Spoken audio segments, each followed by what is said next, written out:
The story starts with a boy named Errol sharing a lunch table with his family. His father can't believe how relaxed he looks, admitting he barely slept last night from overthinking what kind of hero class his son might receive. His mother joins in, full of excitement for the big moment, while Errol's younger sister confidently claims her big brother is going to be the star of his entire class. Their mom laughs and adds that with Errol's looks and charm, every girl in town will be chasing after him, sending his sister into a minor panic at the thought of someone snatching him away. But Errol isn't caught up in the hype because deep down, he figures he'll probably end up being just another average kid.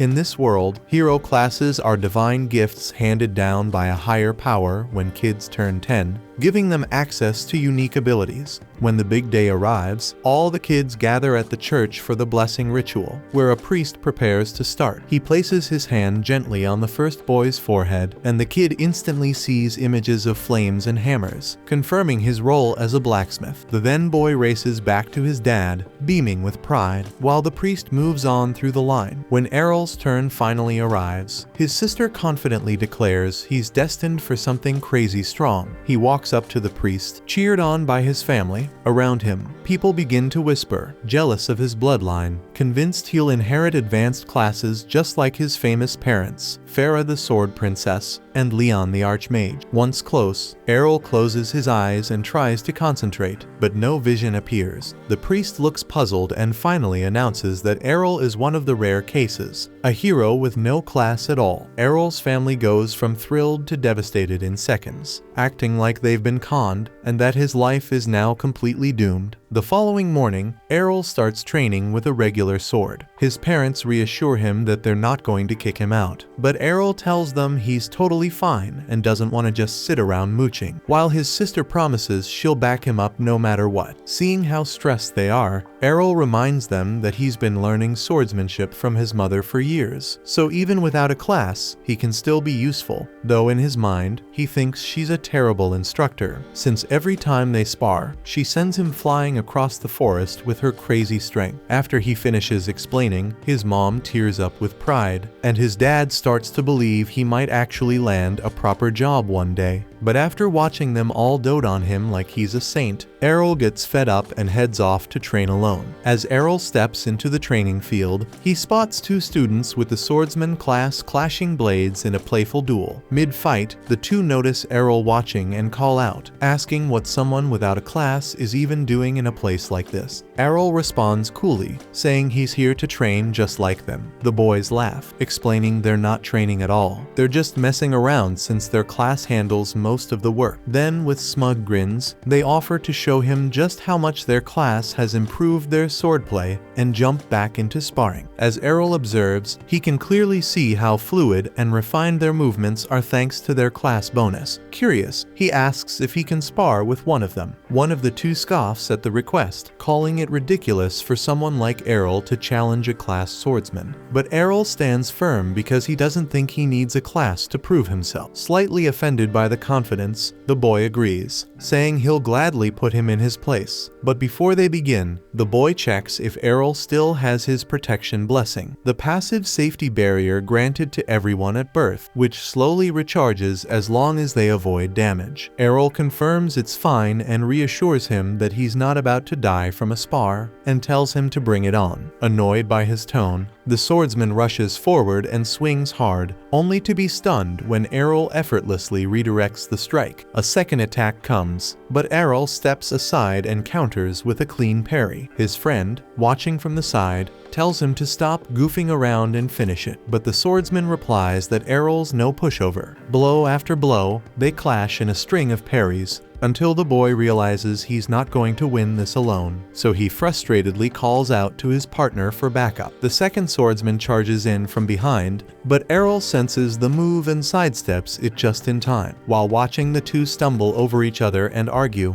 Errol notes that their class clearly doesn't teach teamwork. Seeing the perfect opening, he goes in for the finish. The moment they look up, Errol disappears from view, then reappears under one of them, landing a clean uppercut that drops him flat. As the other tries to strike back, he ends up tripping over his unconscious partner, giving Errol the perfect shot to take him down too. With both opponents lying flat on the ground, Errol calmly declares his victory. But instead of accepting the loss, they start whining, claiming he jumped them when they weren't ready. And as the two boys start asking Errol for a rematch, he agrees without hesitation. But before they can get into it, a boy standing behind cuts through the tension and warns the duo not to be reckless, reminding them that whining about cheap shots won't save them out on real combat. The red-haired boy then glares at them, calling their behavior shameful and a stain on every swordsman out there. One of the two tries to talk back, but his friend nervously hushes him, clearly aware of the redhead's high standing. The redhead approaches Errol directly and asks if he's really the son of Farah, the infamous sword princess. When Errol nods, the boy compliments his form, saying it's clear he learned some proper blade work from his mother. But then he raises his sword and challenges Errol to a serious duel. He says that those two jokers Errol just beat don't count. They're just rookies. And this time, he wants to show Errol what the swordsman class actually looks like in action. Off to the side, the two boys whisper to each other, wondering if he's the son of Evans, the village guard captain. The redhead boy confirms it without hesitation, and Errol recalls that Evans used to work closely with his mom on monster hunts. Looking at the redhead now, Errol thinks it's hard to believe he's Evans's son. He's way too pretty to be related to someone that gruff, so he wonders if the kid's gonna turn into a walking wall of muscles like his dad someday. The boy's voice suddenly shakes as he praises his father, calling him a brilliant swordsman and a wise teacher, but it clearly bugs him that Errol's mother stole the title of strongest warrior in the village. Errol picks up on the jealousy right away, and it's obvious the kid's using this duel to settle a personal grudge he has with Errol's mom. When Errol says it out loud, the redhead looks flustered, but asks if Errol honestly believes the same, and Errol smugly affirms that his mother is the strongest person in the village. The red-haired boy doesn't argue, but instead he insists that he's inherited the finest swordsmanship from his father and plans to prove that the Evans family stands above the rest. After cooling down a bit, he explains that he received his swordsman class a year ago and has been training relentlessly under his father ever since. So he believes all that hard work guarantees his victory. But Errol doesn't back down and calmly replies that he's had plenty of guidance from his own powerhouse of a mother, so he's not planning to lose either. Both of them raise their blades as the duel begins, and the red-haired boy lunges in first. Errol meets the blow with a sharp block and counters immediately, and before long, they're caught in a fast-paced back and forth, watching them go at it. The two boys from earlier are stunned because Errol's keeping up with someone elite, even though he's got no class backing him. While observing the redhead swings, Errol admits to himself that this guy's definitely on another level compared to the others, but his strikes are fueled more by frustration than focus. Errol bides his time, waiting for a misstep, and goes in the moment he sees an opening. But just then, the redhead unleashes a twin slice technique, knocking Errol straight into a wall. He's surprised Errol was able to block the first slash, but notices that the second hit landed clean. Finally breaking his calm, Errol demands to know what that move was. The boy explains that it's a special swordsman class skill, one that a classless fighter can't fully block. Still, Errol brushes off the pain, convinced that with enough training, he can learn how to stop it. Hearing his resolve, the redhead can't help but respect him, praising his stubborn resilience. A few mornings later, Errol is snoring away deep into the day, and his sister sneaks in trying to wake him with a kiss. Just before she leans in, Errol jerks awake and knocks her away with a headbutt. She yelps, insulted, and demands a kiss as compensation while Errol walks out of the room to grab breakfast. Their mom greets him with a smile and dishes out the food, and the whole family sits down to eat. His sister asks if he's off to train again, and when he nods, she gets visibly annoyed, telling him to take a break and just let her support him for once. Errol doesn't respond, gets up silently, and heads out. His sister watches him leave, still wondering why he's been training like a man possessed ever since coming home all banged up. Farah gently reassures her daughter, saying that there's something she doesn't know. She leads her outside, opens a wooden chest, and reveals a pile of shattered swords inside, all broken during Errol's recent training sessions. Her daughter stares, stunned, while Farah looks genuinely proud, happy that her son found new motivation after sparring with those boys. The sight makes his sister smile too, but deep down, she still dreams of building a world where people without classes like Errol aren't treated like outcasts. Her mother listens with a warm expression, clearly moved by her daughter's idealistic heart. Somewhere in the woods, Errol slashes away at a target carved into a tree, then takes a few steps back to prepare another strike, and then releases a clean twin slice move just like the one the redhead used. Landing the hit perfectly, he nods in approval, feeling proud of the progress he's made. While he thinks getting smacked around by the redhead was actually worth it, a goblin creeps through the brush behind him, club in hand. It leaps out to ambush him, but Errol spins around and drops it instantly with another twin slice. Still pleased with how well the skill works, Errol hears a deep roar echo from behind, so Errol gets ready to head back and report the threat to the village guards, but freezes when he hears someone scream in terror. The voice sounds familiar, and realizing he doesn't have time to waste, Errol grabs his sword and sprints into the woods, telling himself he'll be okay. He crouches behind some bushes and peers out, only to see the redhead with his arm covered in blood. Standing over him is a hulking hobgoblin, and Errol starts piecing things together. Just like him, the redhead must have been out here training and took down a few goblins, which probably attracted the big one. As the monster corners the injured boy, Errol quietly moves behind it and lines up the best possible angle. Taking a deep breath, he gets ready to strike, while the redhead mutters under his breath that this is the end. The hobgoblin lifts its club to finish the job, but Errol suddenly charges in and slices it down with a twin slice attack. As the beast hits the dirt, Errol thinks to himself that he's finally nailed the proper stance for the move. The redhead tries to stand but stumbles, falling into Errol's arms. Seeing his condition, Errol notices that his protection blessing has vanished and asks if he has any holy water left.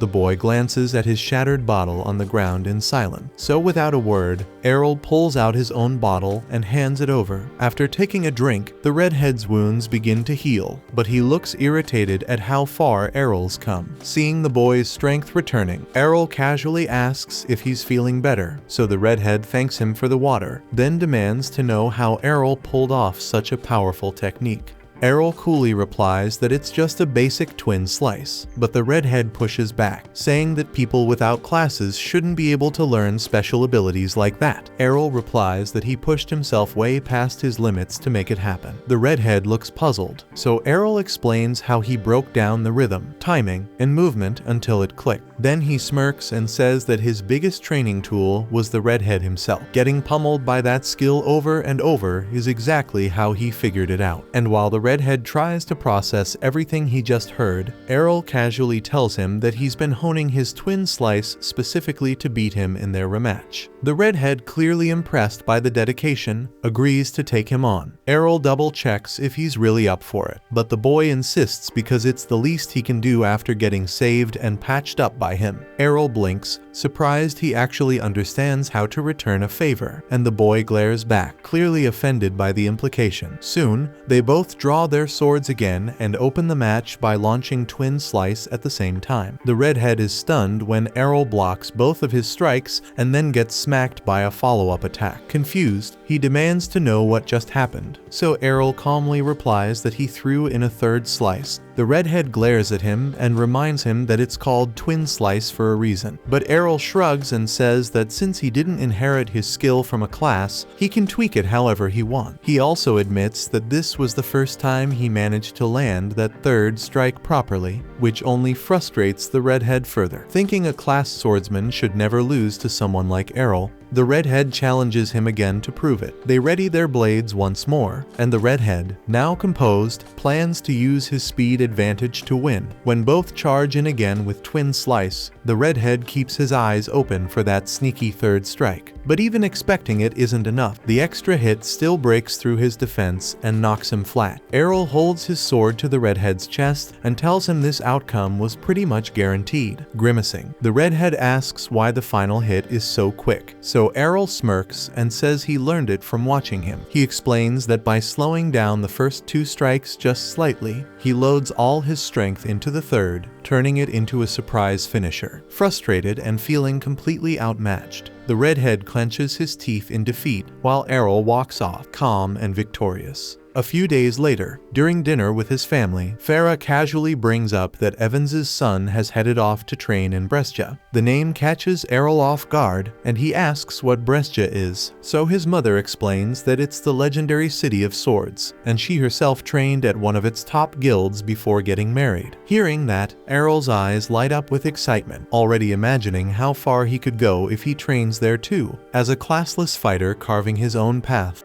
Half a decade later, a more mature Errol travels by carriage toward the city of Brescia. As they roll through a wooded path, the driver turns back to let the group know they'll be arriving shortly after they crest the next hill. One of the female passengers turns to the others and casually asks if they're all bound for the same destination. A rugged warrior with a barbarian build responds with a frosty tone, prompting her to ask what his issue is. He gestures at her skimpy attire with a scowl, and the woman explains that wearing lighter gear improves performance for someone using twin blades like her.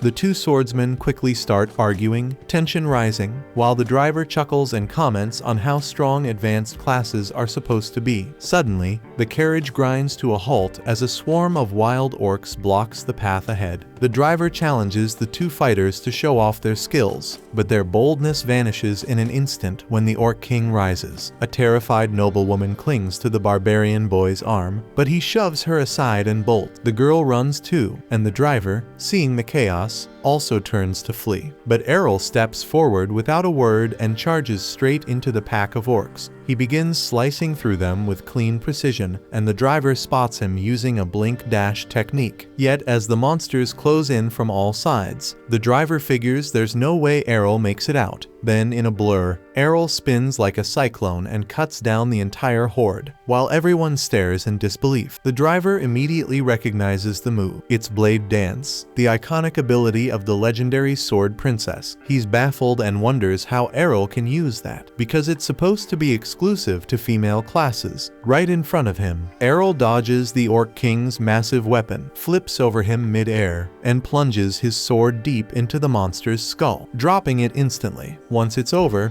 Errol calmly walks back and tells the driver to continue toward Brescia. When he mentions he's heading there to grow stronger, the driver can't believe what he's hearing, saying Errol's already ridiculously powerful. Then an excited young man asks Errol what class he belongs to, and everyone is stunned when he says he doesn't have one at all. We then flash back 5 years earlier, when Errol showed his mom the twin slice technique he'd picked up from the red-haired swordswoman. She thought she was dreaming, but Errol explained that he'd been learning combat skills even without a class. Then he asked her to teach him the sword princess techniques before heading off to train in Brescia, and his mother gets overwhelmed with pride and immediately starts bragging to everyone in the family about her son's impossible talent. Errol's dream comes to an abrupt stop when the carriage driver shakes him awake, announcing their arrival in Brescia. As Errol steps out, he notices swordsmen all around, many of them wielding the aura of seasoned veterans. Curious, he asks the driver about his class, but the man plays it off, claiming he's just a regular man. Errol doesn't buy it, pointing out how accurately the driver recognized his sword abilities. So clearly he's got skills. Cornered, the man admits he's actually a high-ranking holy knight. Errol then asks why someone like him is chauffeuring carriages, and the driver explains that whenever he grows weary of battle, he takes a break from combat by doing something simple like driving passengers around. Errol nods, appreciating the idea of taking time off from constant training. The driver then recommends that he join a sword guild as a starting point. He tells Errol that Brescia hosts frequent sword tournaments where he can earn some solid prize money, but guild membership is a requirement, so Errol agrees with the suggestion, feeling eager to test himself against elite fighters.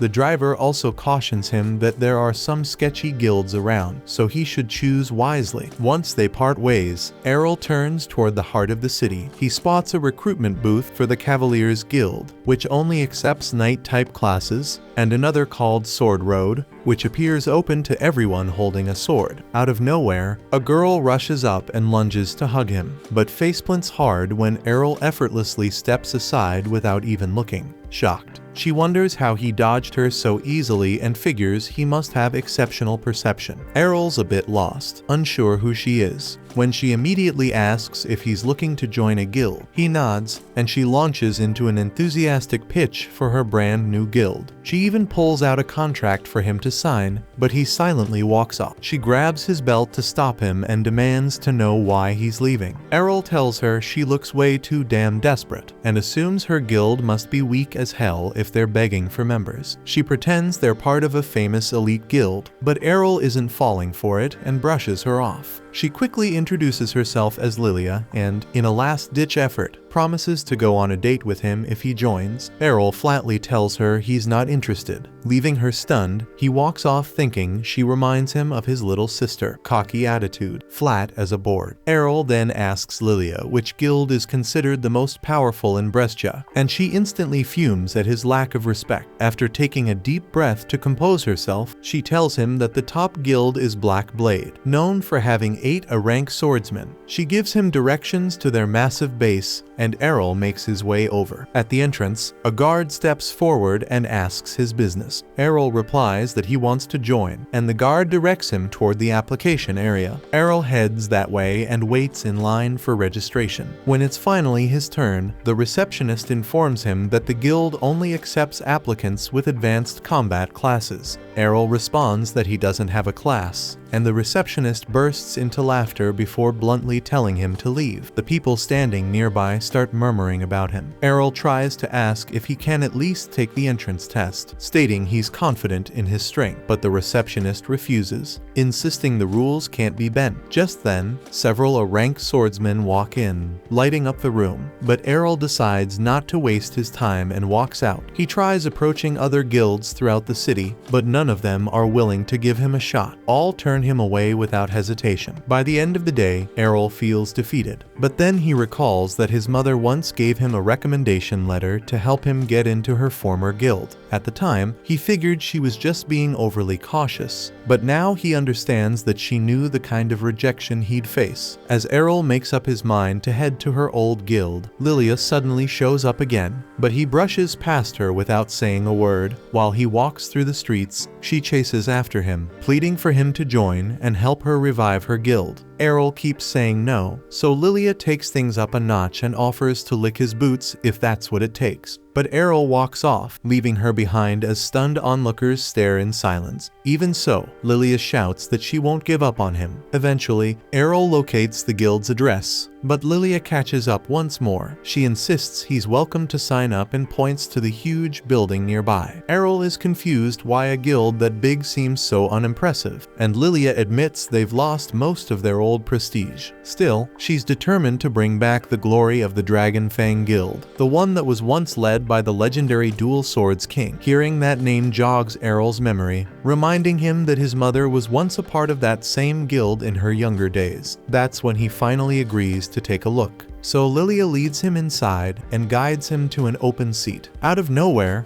Lilia's drunken father stumbles up from the couch, and she instantly snaps at him. She reminds him that the doctor strictly forbade him from drinking, and besides, they don't even have money to waste on booze. But her father waves her off, clearly doesn't give a shit, and Errol suddenly realizes this man is none other than the Dual Swords King. As he spots the missing arm, the man looks at Errol and bluntly tells him to walk away because this guild's going down anyway. Lilia tries to stop him from leaving, but he ignores her completely and heads out the door. She turns to Errol, explaining that her father used to be one of Brescia's top-ranked fighters, but his career was ruined when he lost his arm. She figures there's no way Errol would stick around after seeing all this, but to her surprise, he says he's joining. Lilia thinks she's hallucinating, but Errol explains that none of the other guilds would accept him either way. She lights up and quickly pulls out a membership contract, and Errol takes a seat to sign. When he hands it back, Lilia finally notices something odd. Errol's class field is blank. Thinking it's some kind of joke, she glares at him. But Errol shows her his official certification. She examines it closely, then calmly stands up, draws her sword, and threatens to give him the deceased class herself if he doesn't get out of her guild right now. Errol asks why she's reacting like this, and Lilia shouts that she needs real swordsmen on her team. Remembering how Errol embarrassed her earlier, Lilia fumes furiously that she got humiliated by someone with no class at all. That's when a woman named Rhiannon walks into the room, and Lilia immediately throws herself into her arms, whining that some fraud without a class tried to trick her. But Rhiannon freezes, and she recognizes Errol right away. Errol's confused and asks how she knows him. Rhiannon smiles and says they're actually from the same village. She reminds him they used to spar when they were kids, but Errol still draws a blank. Then she says they crossed paths again 5 years ago,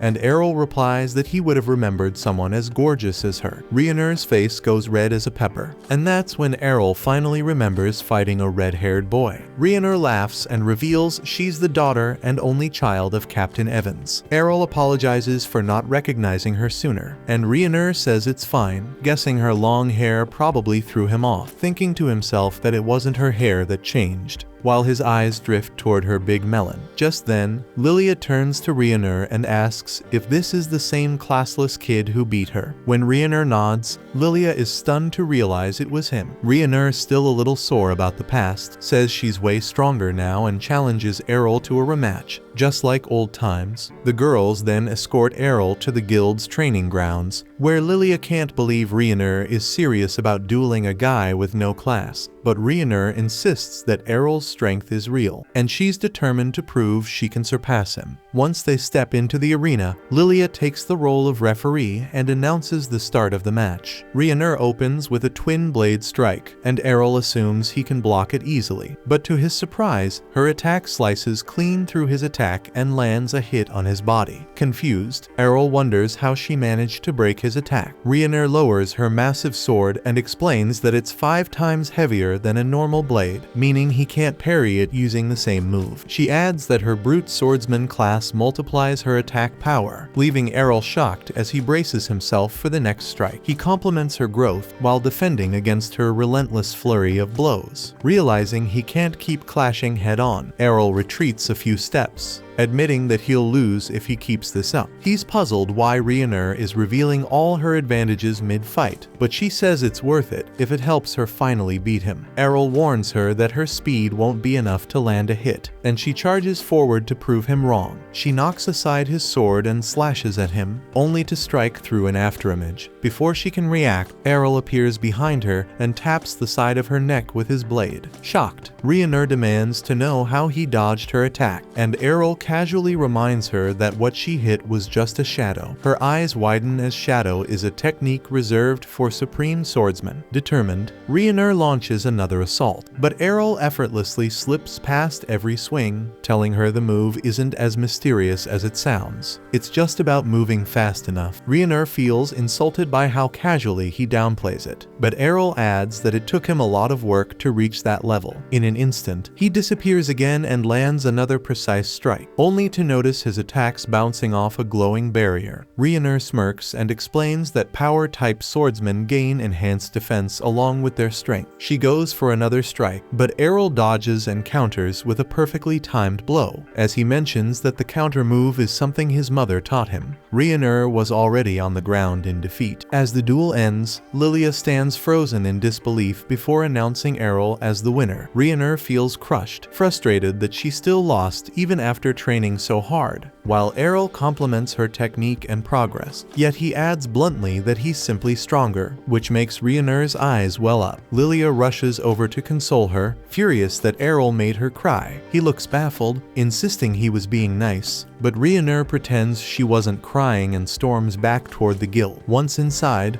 both Errol and Lilia can hear her crying and shouting that she still lost, even after dedicating 5 long years to improving herself. After that, Lilia officially welcomes Errol as a new member of the guild. He notices how her attitude has completely flipped. though she pretends she believed in him all along. Remembering how aggressive she was before, Errol lets it slide and asks why the guild is falling apart. Lilia hesitates for a moment before admitting that they're deep in debt. When he asks how much, she motions for him to lean closer and quietly whispers the number in his ear, but she adds that they can clear all of it if they win the upcoming tournament. Lilia then explains that the event requires 3 participants, and Errol wonders aloud why Rhaenyra is still staying with them despite their rundown state. Lilia tells him that when Rhaenyra first arrived in Brescia, every major guild turned her down. Her father, however, saw her potential and welcomed her into Dragon Fang without hesitation. Errol nods, realizing that Rhaenyra stayed out of loyalty to repay that kindness. Then he confidently assures Lilia that they'll erase the debt easily once they win the tournament. But Lilia looks uneasy, pointing out that the opposing guilds can field up to 5 fighters while they only have 3. Even so, while Lilia worries about the odds, Errol feels nothing but excitement. The thought of stronger rivals fills him with anticipation, and he declares that facing powerful enemies is exactly why he came to Brescia in the first place. Watching quietly from the sidelines, the guild master observes everything, smiling to himself as he recognizes the tremendous potential within Errol.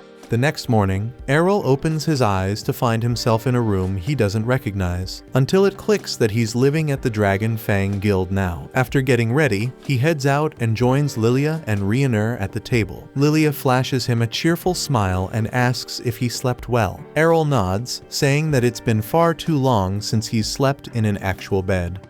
Noticing how quiet Rhaenyra is, Errol wonders if she's still bothered by losing yesterday's match. But before he can think too long, Lilia breaks the silence, excitedly announcing that they're officially registered for the guild tournament. Beaming with pride, she says Dragon Fang is registered and ready to fight. Errol curiously asks if the prize money is enough to wipe out their debt. Lilia confirms it is, and begins explaining the rules of the tournament, revealing that victory requires eliminating every opposing guild member. Rhaenyra seems anxious, concerned that their small team will struggle against larger, tougher squads. But Lilia remains upbeat, pointing out that the chances of running into high-level, ranked fighters are slim, and they've got 2 solid B rankers on their side. Errol looks puzzled at the mention of ranks, so Rhaenyra scoffs at him for being clueless, and Lilia breaks it down, saying that swordsmen are ranked from D up to A based on overall combat power. She also mentions that only 20 people in all of Brescia hold the A rank, and that both she and Rhaenyra are classified as B rank. And even though Errol beat Rhaenyra, Lilia doesn't believe he's a rank, since the jump in strength between B and A is massive. All of a sudden, she remembers the matchups for the tournament are about to be revealed, and she rushes off to check. As Lilia heads out, Rhaenyra stands up too, and Errol asks where she's going. When she says she's heading out to train,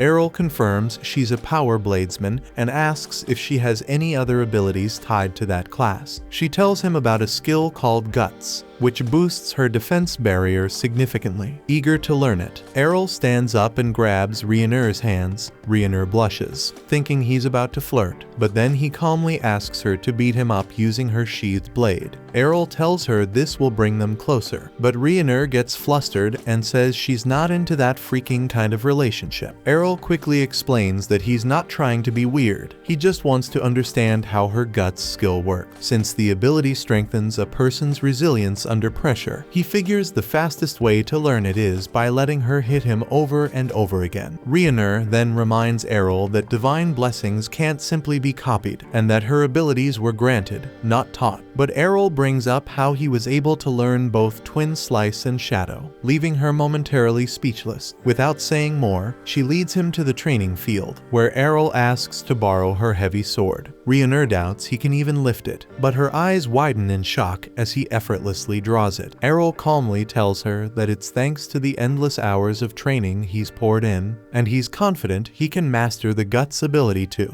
That's when Rhaenyra finally acknowledges his determination. She agrees to help him learn, warning that she won't be holding back. Errol feels genuinely lucky to have such a powerful ally from his hometown. Blushing from his words, Rhaenyra raises her blade, and their special training begins. Not long after, Lilia comes bursting in, completely panicked over the tournament matchups. She's in tears when she announces that their very first opponent is Black Blade, the most elite guild in all of Brescia. Knowing that their captain Jorg is a total monster with no sense of mercy, Lilia fears he'll show no restraint in crushing them. Still, she decides they'll face fate head-on and give it their all. Then, when Lilia finally notices Rionur hammering down on Errol, she assumes they're having a falling out. Rionur explains it's just intense training, but Lilia remains convinced Rionur is venting her anger on him, covered in bruises. Errol staggers up and complains that he's starving, but Lilia tells him to drink some holy water first to recover. As the days pass, the tournament day finally arrives. Errol is blown away by the enormous Colosseum and the roaring crowd filling the seat. He then overhears some spectators chatting nearby, and they're excited to see two big guilds clash, but their money's on Black Blade, since nobody expects anything from the rundown Dragonfang. Lilia grits her teeth, ready to snap, but Rionur stops her before she can cause a scene. Errol is surprised there's gambling going on, and Lilia suddenly grins darkly as she sees their odds are set at 20-1. Errol seems impressed by the number, but Lilia reminds him that it just means everyone expects them to get destroyed. Still, she thinks the outrageous odds are the perfect chance to make some quick money if they pull off a miracle and win,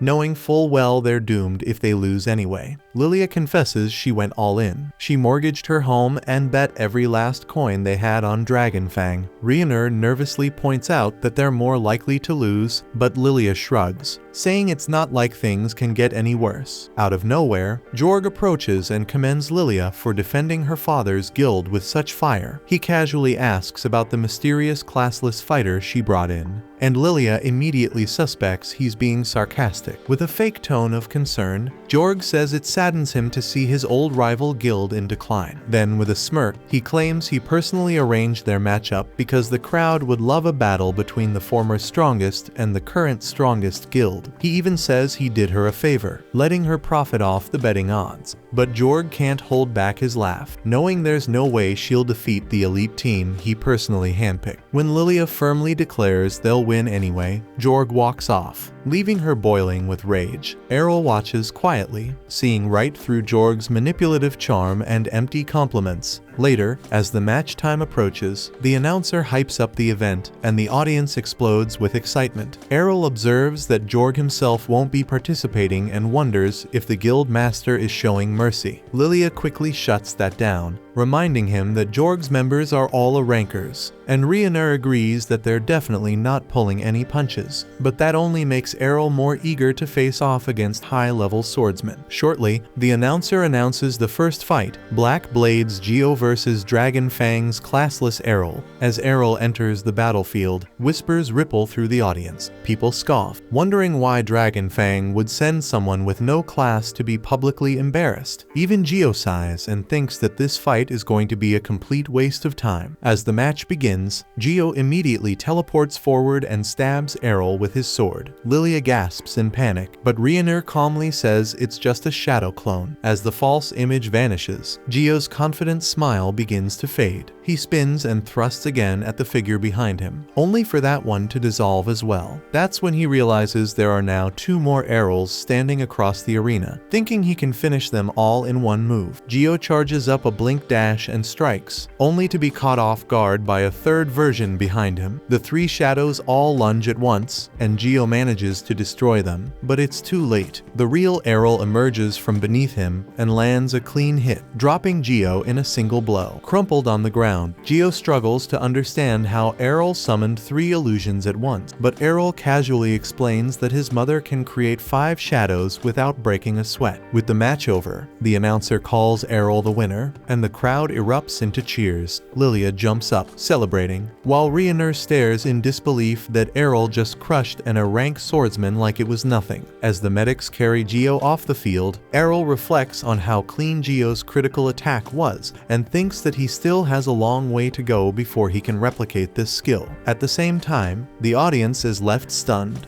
unable to believe that someone without a class could outperform an elite swordsman. As Jorg watches from a distance, silently clenching his jaw, the next round begins. Black Blade's second fighter lunges forward, slashing at Errol, but he deflects each strike with ease. Without hesitation, Errol counters with a flawless twin slice, cutting his opponent down and securing another swift win. In the following bout, Errol faces an agile fighter wielding a dagger for close-range combat, but before the man can react, Errol vanishes like a phantom and reappears behind him, knocking him out cold. Even Rionur and Lilia are caught off guard because he's just scored 3 victories in a row. Rionur turns to Lilia and asks why she isn't stepping in to fight yet. Lilia, knowing full well she'd stand no chance, decides to focus on cheering instead. She gets Rionur to join in, and they both watch as Errol takes on his next challenger, a heavily armored shield user. Errol dodges every strike with precision while his opponent glares, accusing him of lying about being classless. Errol compliments the man's technique, saying he'll need to wear him down over time since breaking through his defenses head-on isn't an option. But the shield bearer scoffs, insisting someone with no class shouldn't even be able to fight him at all. Errol responds that everything he has came through relentless effort. The shield fighter dismisses that, saying effort alone can't compete with the power granted by classes. He then fakes a sword swing and rushes in with a shield bash instead. But Errol sees right through it and counters mid-move using his newly learned foresight ability. The parry knocks the shield out of the man's grasp, stunning him. He wonders if Errol picked up the technique by watching his previous opponent. Errol admits to himself that he's still a long way from mastering it, but he's gotten good enough to replicate it mid-fight. Then Errol nails him with another counter kick, impressing even his foe with how quickly he learns. Then Errol calmly walks over to the fallen shield and picks it up. Infuriated, the swordsman charges at him in rage, but Errol casually dodges and finishes him off using the exact same shield counter against him. With that, the announcer declares Errol's 4th straight win, and the crowd starts whispering in disbelief and questions if he is really classless, so the tournament officials step in and demand proof. Errol agrees without hesitation, handing over his class card. The announcer places it into the verification crystal, and the entire stadium goes silent as the orb confirms its authenticity. Now even Jorg begins to feel the sting of defeat creeping in. Even Rionur starts believing they might actually win this thing. Lilia, however, is fuming because if she had known Errol was this strong, she would have sold her family heirlooms to bet even more on their victory. Rionur admits she never expected him to grow this powerful, and starts wondering how exactly Errol trained over the last 5 years to become the fighter standing before them now. At the same time, Lilia is already daydreaming about marrying Errol, convinced that even if the guild collapses, she could rebuild it easily as long as he's with her. While she quietly plots her romantic strategy, Errol can't help but sense a sinister aura radiating from her and feels uneasy. Soon after, the announcer introduces Black Blade's final competitor, Master Masamune. Errol immediately notices that he's wielding a katana, and Rionur quickly identifies him as a rare samurai-class swordsman, since Masamune has never fought publicly before. Lilia assumes he's Black Blade's secret trump card for the tournament. As the match begins, Masamune stands motionless, hand resting lightly on his sword, his calm composure alone radiating danger, and Errol feels the pressure building in the air. Seeing his hesitation, Masamune smiles faintly and says he's only waiting for Errol to step closer so he can unleash his ultimate move. Errol smirks back and begins to approach, surprising Masamune, saying they can't just stand around forever, and he wants to see the swordsman's strongest technique for himself. Masamune chuckles softly, warning that if he uses his final strike, Errol won't even see it happen. But Errol, confident in his own speed, keeps moving forward. He notes that Masamune's blade is still sheathed and guesses that he'll release everything in a single, decisive draw. Errol considers using his shadow technique, but decides it's pointless because Masamune's focus is too sharp for illusion. He stops right before him, realizing that this battle will be decided in one strike. Both stand perfectly still, holding their breath. Then, as Errol takes one final step, Masamune moves and his blade flashes like lightning. But in that instant, Errol vanishes. Masamune's eyes widen because Errol didn't dodge with an illusion. He vanished with his real body. Behind him, Errol's voice calmly praises Masamune's incredible speed, but says the person who trained him was far faster. Then Errol unleashes Piercing Tempest, the Sword Princess's signature finisher, striking Masamune with a storm of slashes that sends him crashing to the ground. Ryuner and Lilia freeze in shock, recognizing the legendary Sword Princess technique, while the crowd erupts in disbelief. The announcer declares the result, and chaos breaks out in the stands as gamblers scream in frustration at the Black Blade team for blowing all their bets. Ryuner and Lilia cheer wildly, celebrating their hard-earned victory. When Errol returns to them, Lilia tries to leap into his arms, but he instinctively sidesteps, and she crashes to the floor. He apologizes, saying it was just a habit he developed dodging his younger sister's surprise hugs. Lilia immediately cheers up when she remembers the massive payout they'll get, while Errol turns to see Ryuner standing nearby with her arms out, waiting for a hug. Realizing what she's doing, Ryuner blushes furiously and drops her hands, but Errol tells her that he wouldn't mind hugging her, as long as she's not wearing armor. Lilia immediately volunteers to take her place, but Errol dodges her again, letting her fall face first once more. Watching from afar, Jorg grits his teeth, seething with rage as he silently vows to make them pay for this defeat.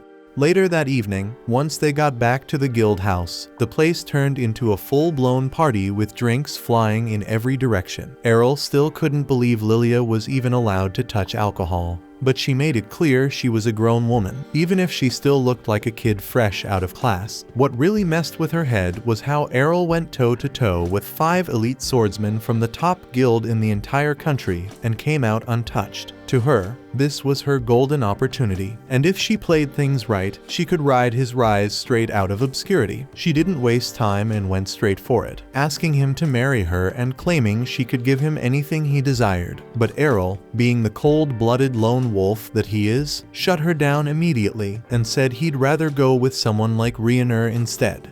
That hit Ryuner like a truck, making her face light up red as she jumped from her seat, snapping at Errol to quit saying dumb shit just to dodge Lilia. But Errol was dead serious and asked what made her think he was joking, and she fired back when they were kids. He called her a dude during a sparring match. She said everyone who met her said she lacked any kind of feminine appeal, but Errol could clearly spot 2 legendary assets in front of him and didn't seem to agree. Lilia quickly picked up on the fact that Ryuner had no clue how to play her own damn hand, so she figured she didn't have much competition. Sliding in closer, she started caressing Errol's thighs, saying he must be sore after all the fighting earlier, and whispered that he should stop by her room later. Ryuner immediately panicked and told her to stop being so damn creepy, but Lilia just smirked, saying all she planned to do was give him a proper massage to help him unwind after such a rough day. To her surprise, Errol replied that he'd much rather get one from Ryuner instead. But his idea of a massage was basically getting his ass handed to him by Ryuner at the training yard while he pushed himself to learn the same reinforcement magic she used with ease thanks to her skill set and class perks. Lilia stood up on the balcony watching the chaos, wondering if Errol even knew what a real massage was supposed to feel like. The non-stop clanging and yelling finally woke up Lilia's dad, who staggered out of the house, totally wrecked from drinking, groaning about the racket, and grumbling that there was no need to take out their pre-tournament stress in the middle of the damn night. But Lilia tells him straight up that they actually won the match, and not against just anybody, but against the current strongest guild out there. That instantly catches his ear, though in his head he figures Black Blade must have thrown in some rank B or C newbies just to get wiped. Then Lilia drops a bigger surprise, saying every single one of them was a tier. And not only that, but Errol took them all down on his own without backup. That snaps her dad out of his booze haze as he stares at Errol, all bruised and busted up, trying to figure out if this kid is really the real deal. Lilia adds she made a stack of bets, and since Errol wiped the floor war with the enemy team, she hit the big time. Now they're not just out of debt, they've got more than enough to keep the guild running. Her father stays skeptical, saying that if the kid really is that strong, then it's just a matter of time before some bigger and richer guild comes to scoop him up, so she better not get too comfortable. But Lilia fires back that there's nothing to worry about since she's planning to marry Errol anyway, and once that happens, he's locked in for life. Errol shuts that idea down right away, then shifts his focus to her dad. He says Lilia might be a stubborn little pain, but at least she's not some quitter who bailed on everything. That was a clear shot at her dad, who glares at him with warning in his eyes, but Errol just keeps going, telling him to stop sulking and start acting like someone his age, especially since he still has one working hand and could damn well use it to swing a blade. That sets him off, and he grabs Errol by the collar on the spot and tells him to stop talking about things he clearly doesn't understand. He says a dual-wielding swordsman who can't dual-wield anymore is just a waste of space. Errol doesn't back down and says he disagrees, since he's a classless fighter still pushing forward and trying to make something out of nothing. Her dad shoves him back and walks away without saying another word. Heading upstairs, Lilia and Rhiannon rush over to Errol, checking if he's alright. Lilia apologizes for what her dad did and thanks Errol for speaking up. Errol says even with one arm gone and years of doing nothing, her dad is still insanely strong, and it's a shame all that strength and experience is going to waste. He starts thinking about all the cool skills he could pick up from a guy like that and makes a promise to himself to get Rod to grab that sword again. Lilia hears him talking about learning and casually brings up the dungeons under the city as a good place to start. Errol doesn't have the slightest clue what a dungeon is, so Rhiannon steps in and explains that dungeons are underground caverns crawling with monsters, usually spawning in the hundreds, and packed with deadly traps. It's one of the best spots to rack up combat experience, sharpen new techniques, and level up fast, especially with the Sword God Cup coming up. Errol clearly has no idea what she's on about, so she breaks it down further. Every year, the city throws a massive tournament where the top swordsmen from across the country show up to prove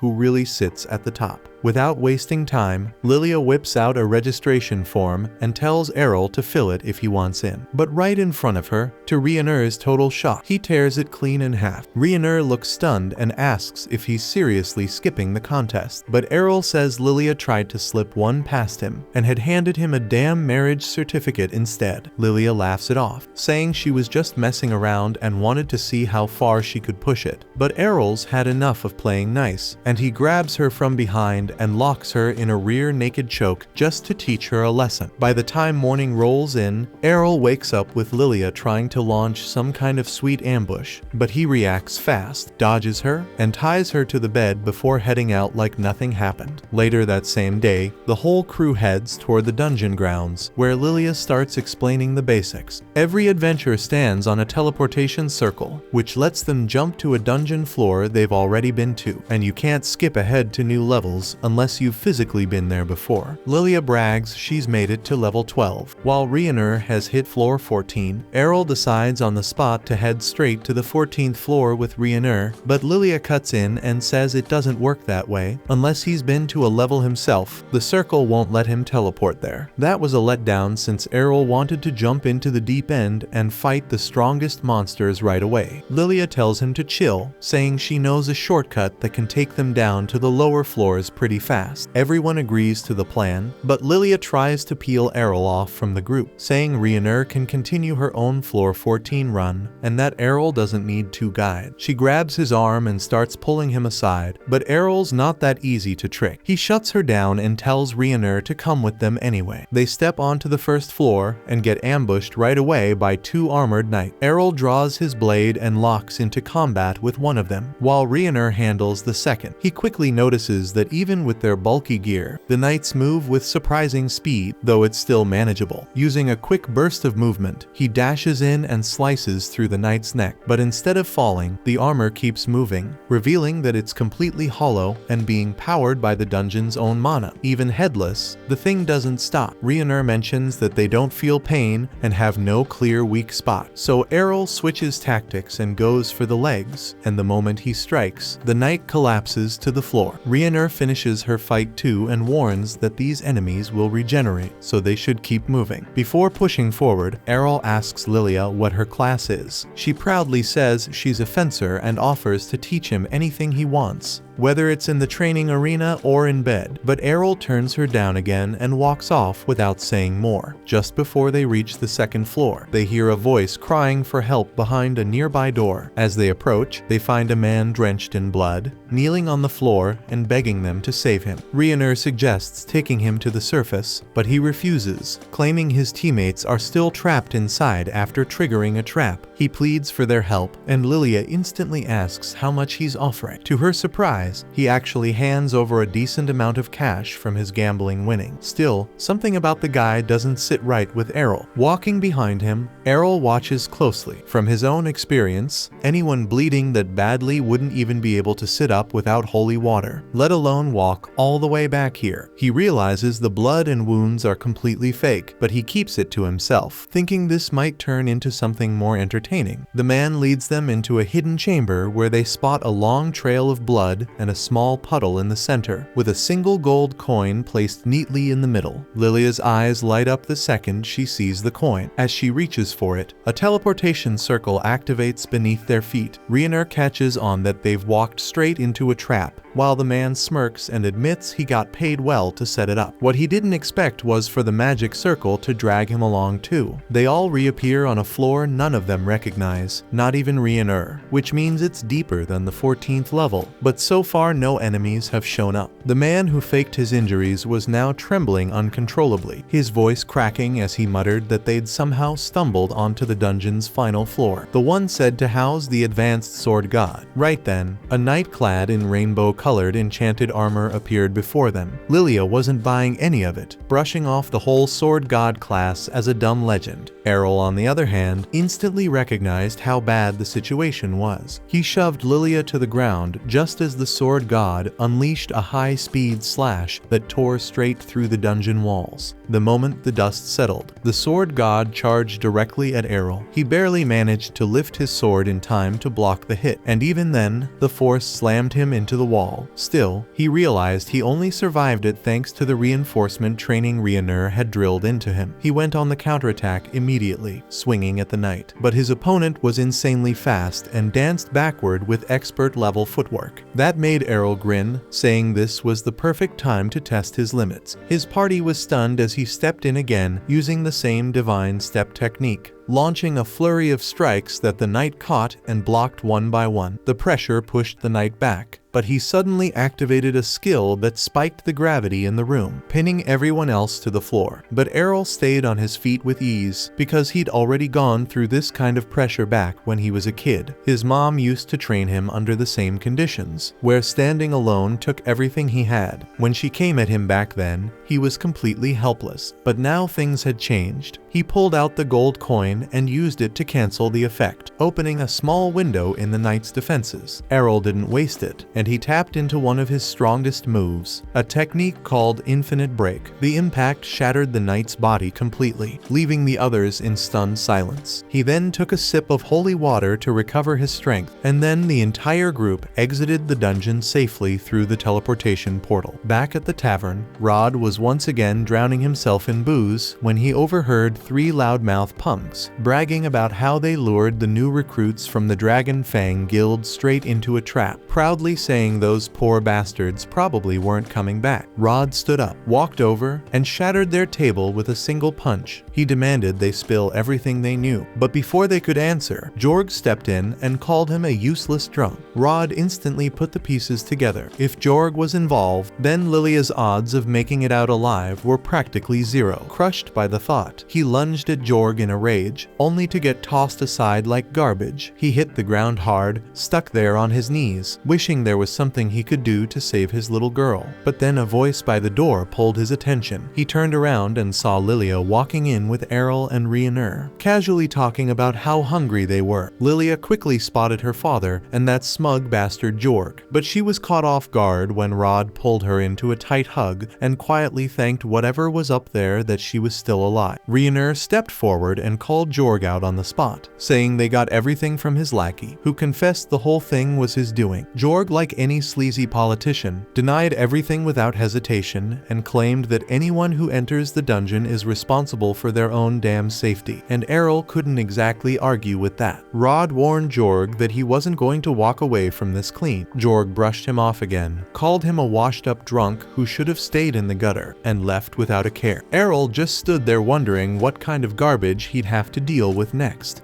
A few days pass, and Lilia receives a scroll listing the complete lineup for the tournament's preliminary brackets.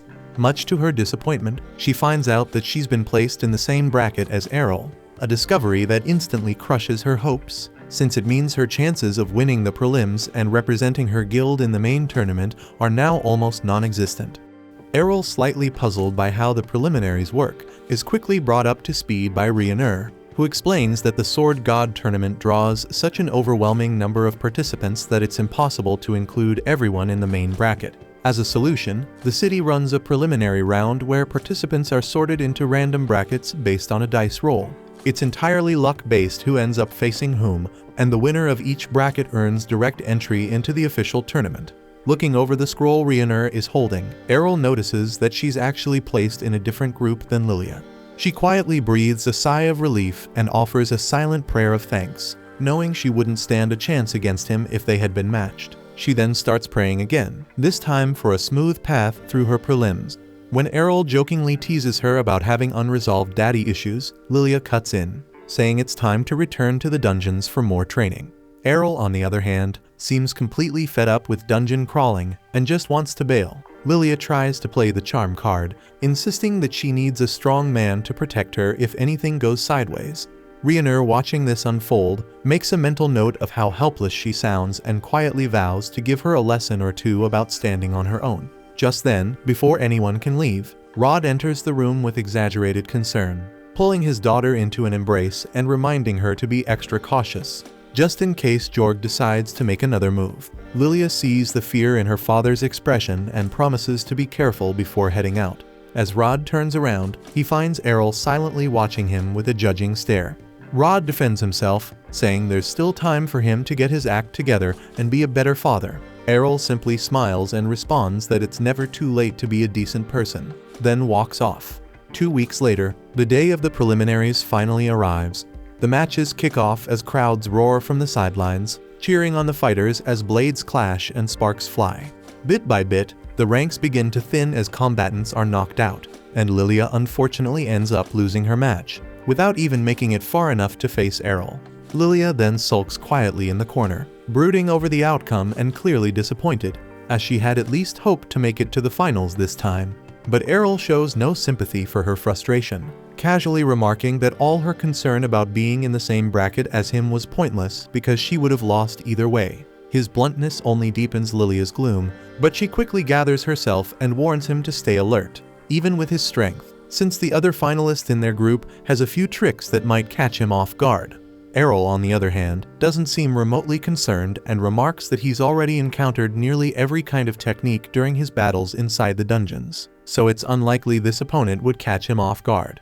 Still, Lilia remains unconvinced and explains that the red-haired swordswoman is actually a magic swordsman, someone who can channel spells through her sword, enhancing it with mana and added force. That detail catches Errol's attention, as he hadn't expected the tournament, centered on pure swordsmanship, to allow the use of magic. But Lilia clarifies that it doesn't matter what class you belong to. As long as you're affiliated with a guild, you're qualified to compete in the tournament. Just then, the announcer calls for Errol to take the stage, and Lilia wishes him good luck. He makes his way into the arena and comes face to face with the red-haired girl, who bluntly declares that she's a magic swordsman and that her class is fully recognized in the tournament. She adds that she doesn't want to hear any whining about the match being unfair just because she uses magic. Errol calmly responds that he has no complaints. Whoever fights best deserves the win. With that, the announcer signals the start of the match, and the red-haired swordswoman immediately launches a series of fireballs at him. Errol moves with precision, dodging each blast like he's in a scene from The Matrix, deflecting a few and slicing through others mid-air. She continues the relentless assault, her mana seemingly endless, but Errol maneuvers through the barrage and manages to close the distance between them. He strikes with intent, aiming to end it quickly, but she blocks just in time and counters with another fireball, forcing him to retreat. As the duel continues, Errol begins to analyze her rhythm and notes aloud that it must be convenient to switch so easily between long-range and close-quarters combat. She smugly replies that her talents are natural, and someone like him without a class could never hope to match her. But Errol fires back, pointing out that while she dabbles in both styles, she has yet to truly master either one. That really sets her off, and she furiously vows to make him eat his words. She channels her magic into her sword, igniting it in flames, and proudly declares that only a true magic swordsman can wield a weapon like this. With that, she swings the flaming blade, sending a wave of fire trailing toward Errol, who calmly steps aside and cuts right through it. Still, even he begins to struggle to predict her next move, thrown off by the unpredictability of her footwork and sudden attacks. Acknowledging her skill, Errol comments that she must have spent a fair amount of time honing her craft.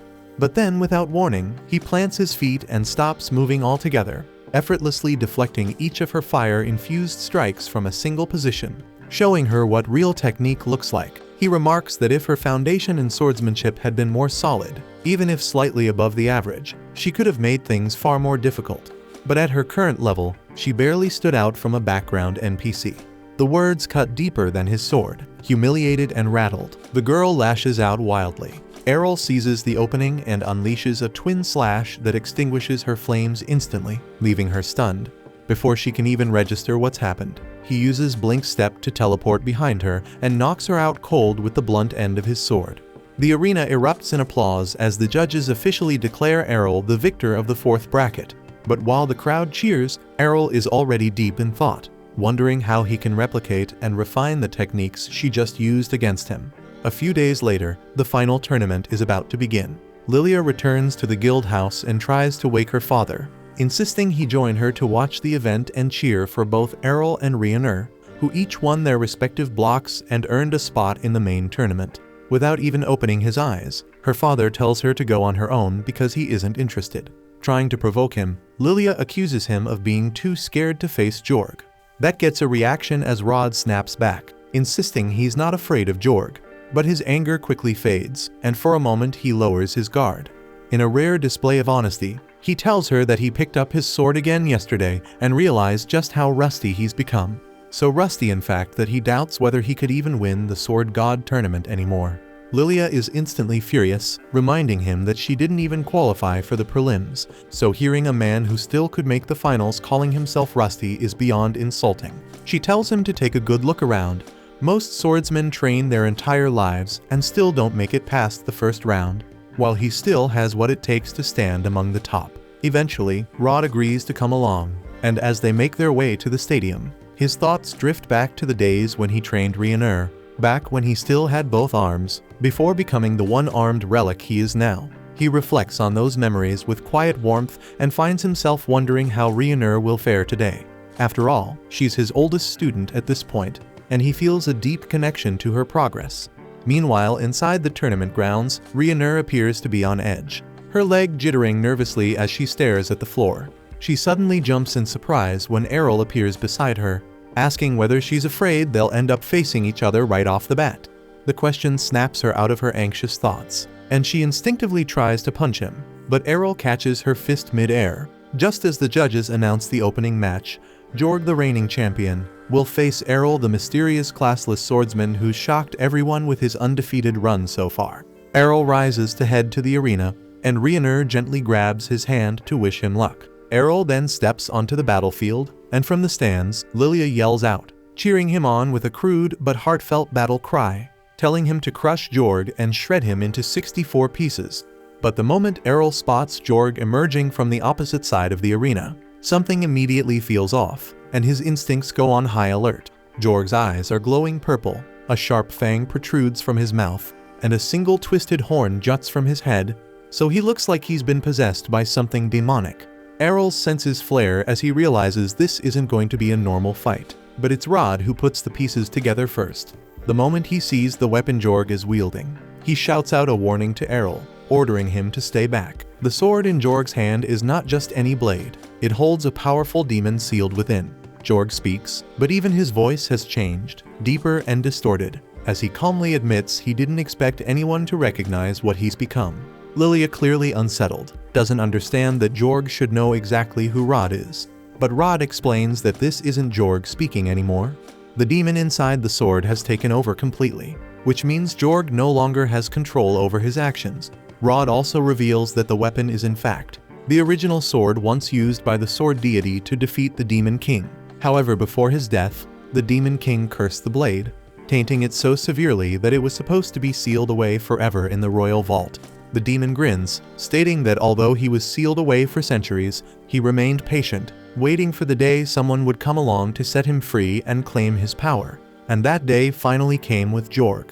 With a voice that echoes across the stadium, he declares his identity to all present. He is Gelda, the destroyer of mankind. The announcement sends a chill through the crowd, and even Rhiannon rushes outside, wide-eyed. She admits she always believed Gelda was just a legend, a bedtime horror story to frighten children. The demon who, according to myth, had the power to wipe out the entire world. Panic breaks out instantly as people in the crowd recognize the name and scramble in terror, triggering a full-blown stampede. But Gelda delights in the chaos. The sound of terrified humans fleeing for their lives is music to his ears, and he's not about to let the show end so quickly. He conjures a massive magic circle beneath his feet, and in an instant, the entire stadium is sealed within a dome of swirling magical energy, trapping everyone inside. He cackles at the unfolding nightmare, savoring the fear as he declares he'll slaughter them all for his own amusement. But to his surprise, Errol doesn't flinch, and he remains exactly where he is, sword already drawn. Gelda mocks him, warning him to run while he still can. But Errol calmly replies that he has no intention of fleeing, because if the demon has been defeated once before, then it means he can be defeated again. Gelda bursts into laughter, reminding Errol that his previous defeat came at the hands of a sword deity, and according to Jorg's memories, there isn't a single sword deity alive today. Errol, however, fires back that there is still one left, and it's his own mother. And even if he wasn't born a sword deity, he's confident he can still bring Gelda down. The demon bursts out laughing, but his amusement is short-lived. Errol vanishes from sight, dashing forward with such speed that Gelda is forced to step back and counterattack. Errol deftly evades the incoming blows, and Gelda freezes in disbelief because he just witnessed the divine step technique, a move only sword deities are said to possess. However, Errol doesn't give him time to think, and he keeps using the divine step, appearing and striking from multiple angles, pressing the demon hard. But Gelda quickly regains his composure and smirks, reminding Errol that he's fighting within the body of a sword emperor, so these attacks won't inflict much harm. With a burst of speed, the demon launches into the air and crashes down on Errol's shoulder, slamming him hard into the ground. He believes the boy has finally fallen, but when the dust clears, he's stunned to see Errol still standing, barely scratched. Thanks to his rigorous training under Rhiannon, Errol had managed to absorb the full force of the blow. The sudden resistance shakes Gelda, who lunges forward to retaliate. But Errol remains composed, casually batting him aside before launching a devastating counterattack. Activating his infinite break technique, Errol assaults the demon with a relentless flurry of slashes, striking from every direction and completely overwhelming him in a blur of speed and precision. The brutal barrage triggers Gelda's deep-seated trauma, as he instantly recognizes the unmistakable techniques of a sword deity. He refuses to believe that a mere boy could wield such divine mastery. But before Gelda can even think of a counter-strategy, Errol unleashes a powerful finishing strike that sends the demon crashing into the ground, shrouded in a thick cloud of dust. The crowd erupts in applause, believing Errol has vanquished the demon for good. But Gelda is far from finished. His true body was never Jorg, it was the sword itself. So all of Errol's damage had only harmed the host. Still very much alive, Gelda begins desperately searching for a new vessel. In a split second, he hurls himself toward Rod. Reacting instantly, Errol shoves Rhiannon out of harm's way while Rod steps forward, placing himself between the demon and his daughter. As the dust settles, a chilling scene emerges, and we see Rod standing motionless, the cursed sword in his hand, and its blade now pressed against Lilia's throat. Errol clenches his jaw, furious with himself for overlooking the sword. He now realizes that he should have targeted the blade, not Jorg's body. But it's too late. Gelda snarls a threat, warning Errol that if he so much as flinches, Lilia dies. But Errol moves freely, defying him, and tells him plainly that he can't kill her. Rhiannon is stunned, unable to understand why he's provoking a demon. But when Gelda tries to force Rod's hand to strike Lilia, it doesn't move. So Errol explains that Rod's will is far stronger than Jorg's ever was, so possessing him won't be so simple. Rod suddenly thrusts the sword into the ground, releasing Lilia from its grip. Gelda tries to fight back, attempting to regain control, but Rod doesn't give in. With a force of will that shocks even the demon, he rips himself free from Gelda's influence and hurls the cursed sword toward Errol. Without hesitation, Errol cuts it cleanly in mid-air, reducing it to nothing but dust, ending the demon for good. Later at the guild, we see that Rod had reignited his fire for swordsmanship, and thanks to the spotlight Errol had brought to the guild, a flood of fresh recruits had poured in, all desperate to be trained. Without holding back, Rod threw them straight into the deep end with harsh, no-nonsense drills. As he barked orders, he blasted them for relying too heavily on their skills instead of mastering the basics of self-defense. The trainees, beaten down and drenched in sweat, beg him for mercy, swearing they couldn't take another minute of his relentless beatdown. At the same time, one of the trainees is crouched behind a nearby wall, trying to avoid the chaos. When Lilia happens to catch sight of him, she questions why he's slacking off when everyone else is supposed to be training. But he confesses that Rod is just too intense, and he needed to catch his breath. Lilia acknowledges that her father has definitely become more passionate about swordsmanship ever since he met Errol. Speaking of Errol, the student asks where he is, since he hasn't shown up all day. Lilia then reveals that Errol actually left the guild recently, and Rhaenyr's gone too because she ran off to find him. Lilia has been holding it together until now, but the moment she says it out loud, her emotions catch up with her, and she breaks down in tears, feeling it's unfair that Errol would leave her behind without saying anything. As for Errol, he's currently on his way back to his hometown. During the ride, the driver is shocked to learn that Errol managed to win the Sword God Cup during his short time in the city. He asks if Errol is really okay with leaving now, right at the peak of his fame. But Errol explains there's nothing left for him to gain by staying because he's learned everything he could, and what matters now is returning home, where he finally intends to put all his skills to the test, because this time, with everything he's gained, he might actually be able to defeat his mom. Back in Errol's hometown, his mother is in the garden, casually picking flowers when Errol tries to sneak up on her. But before he even gets close, she calls him out without turning around. She welcomes him back warmly and remarks that he's definitely grown stronger, especially since she didn't notice his presence until he was practically right behind her. Errol straightforwardly tells her that he won the Sword God Cup, and she lights up with pride, saying she won it too when she was his age. And just as Errol is about to ask for a duel to test how far he's come, she suddenly flashes forward and appears directly in front of him before he can react. It's just a playful move. But Errol realizes that if she'd been holding a sword instead of a flower, he might have been in serious danger, and that's exactly why he wants to test himself against her. She says she'd be happy to spar with him, but if they do it here, they'll probably end up demolishing the house.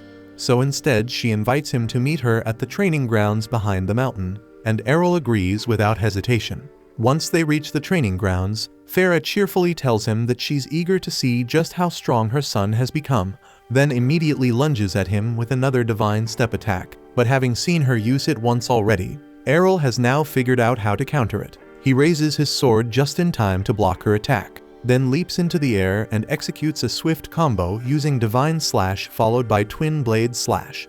Farah, however, manages to deflect all of the incoming attacks before they can connect. She's genuinely impressed that Errol was able to improvise a way to merge two techniques so fluidly. When Errol asks which skill she used to block him, since he's never seen it before, she calmly tells him she wasn't using a skill at all. By observing Errol, Farah learned not to depend too heavily on techniques herself, explaining that she was simply countering with regular sword swings. At the same time in town, the villagers suddenly hear a series of loud booms echoing from the forest. Everyone panics, fearing it could be a powerful monster, but it's actually just Errol and Farah clashing at full power. Farah attempts to use Divine Presence to slow Errol down, but it no longer works because he's already mastered it, rendering its effects useless. Farah is impressed by how far he's progressed, and she tells him it's time for her to stop holding back. Errol replies that he's about to do the same, and the two charge forward, striking each other simultaneously with infinite break. At the same time, Rhaenyr has just returned to town as well, but notices there's no one around and wonders if it might have something to do with all the noise coming from the forest. Still, she doesn't care about that right now because she only wants to see Errol again. She knocks on the door of his house to check if he's home, But to her surprise, a young girl answers. Rhaenyra assumes this must be Errol's younger sister Mira and kindly asks if Errol is around. However, after one quick glance at Rhaenyra's two bombshells, Mira immediately grows jealous and calls her a cow before trying to slam the door shut to blow them up. Rhaenyra is left completely confused, unsure why she keeps getting called a freaking cow. But she holds the door open and explains that she only wants to talk to Errol. Mira, however, refuses to listen and snaps back that Errol would never want anything to do with a redhead cow like her. Right then, Errol and Farah return home, and Farah immediately tells her daughters to stop being rude to their guest. Mira lights up when she sees Errol and rushes straight into his arms, though she can't help but notice how bruised he and Farah look. So Farah casually explains that she and Errol had a sparring match and may have taken things a bit too far. Errol's little sister asks who won the match, so Farah tells her it's Errol, and Rhaenyra is shocked to hear that, especially considering Farah is a sword deity. But Errol quickly downplays it, saying the only reason he won was because Farah isn't in peak condition anymore, since she stopped taking her training seriously years ago. So it wouldn't be fair to count this as a real win.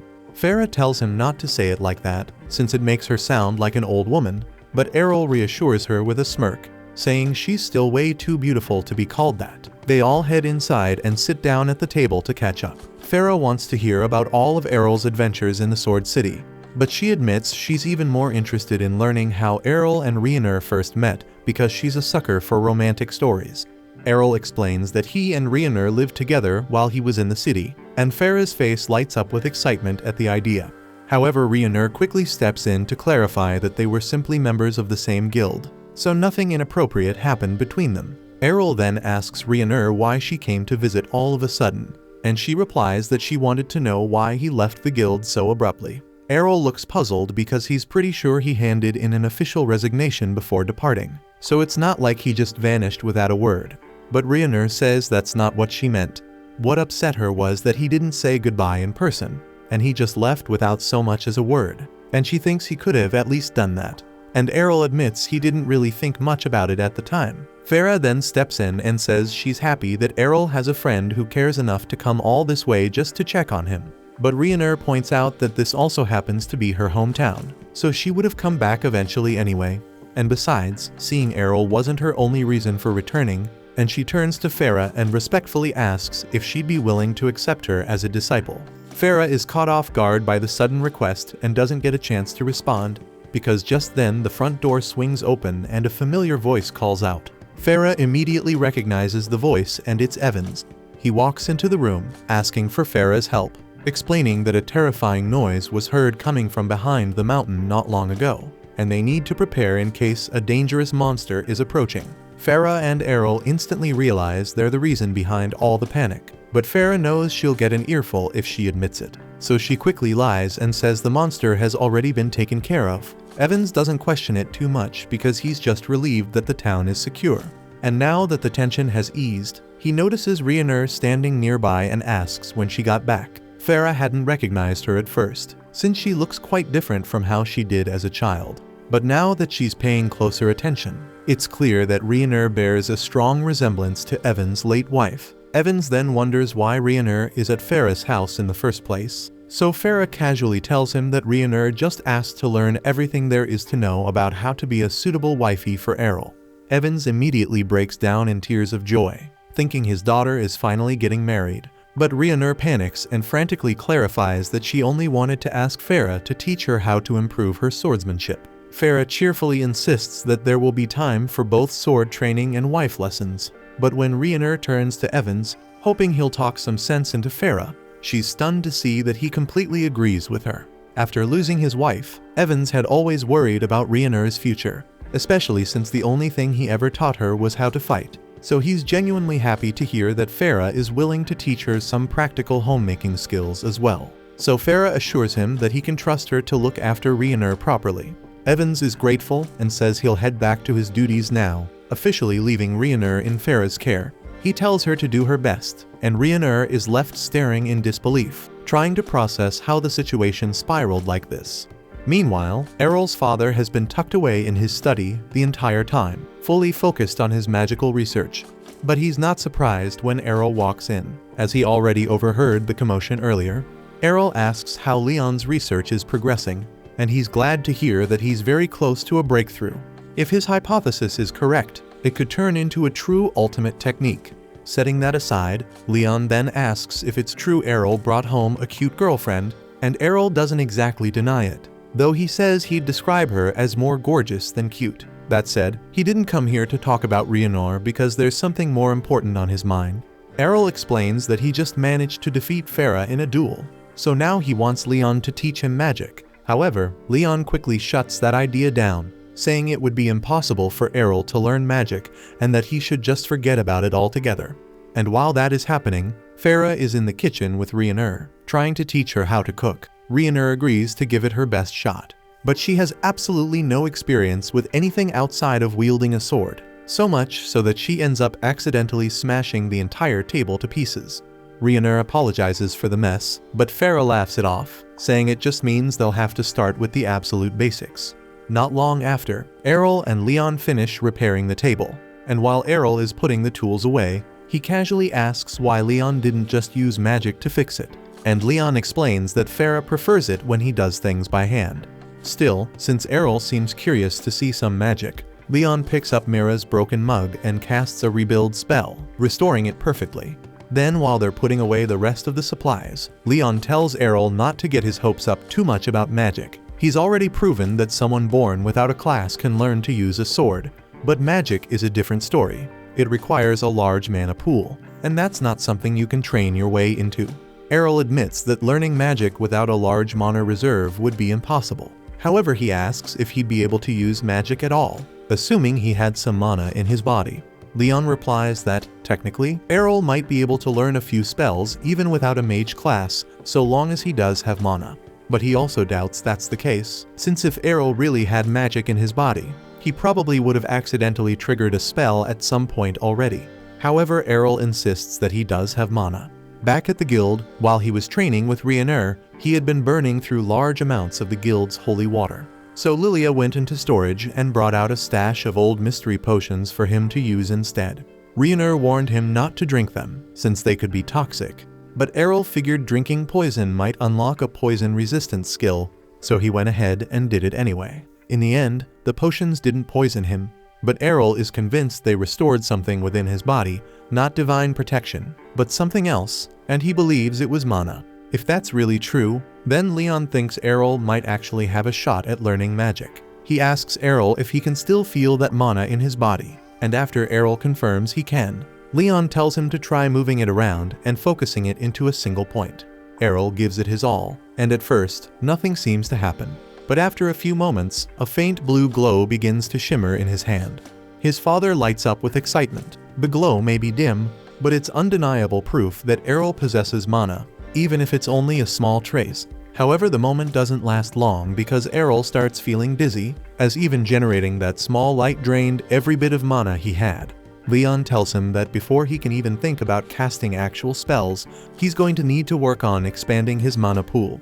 Fortunately, if there's one thing Errol excels at, it's hard work, and Leon believes he can make it happen in no time. The following morning, Errol marches into the item shop and drops a heavy pile of gold coins onto the counter, announcing that he wants to buy every mana potion they have in stock. From that point forward, he begins a rigorous routine, constantly draining and refilling his mana pool to force it to grow.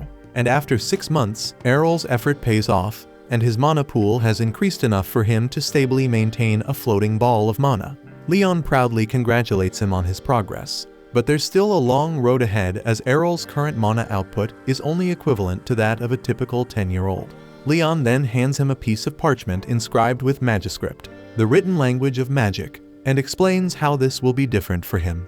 Normally, someone with a mage class would instinctively gain the script for each spell as part of their skill set. But since Errol has no class-based magic skills, he'll have to manually memorize the script for every single spell he wants to use. It's going to be a demanding process, so Leon recommends that Errol consider studying the basics in the City of Magic, though he'll need to further train his mana before he can meet the minimum threshold required for entry.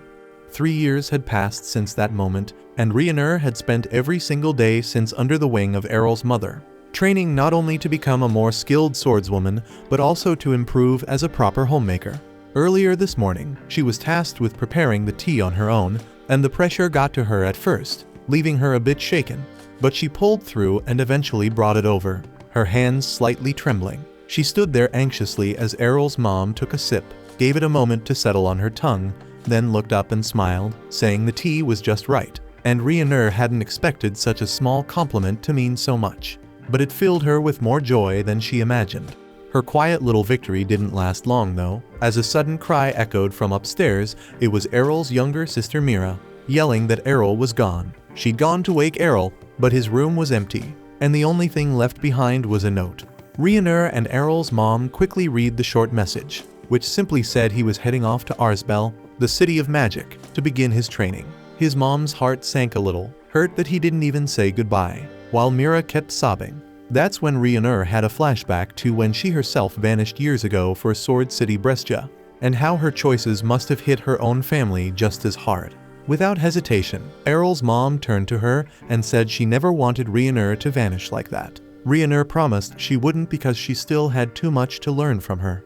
The older woman looked off and thought, remembering how her first daughter had left years ago, and now Errol had walked the same path. She couldn't help but wonder when, or even if, she'd see them again.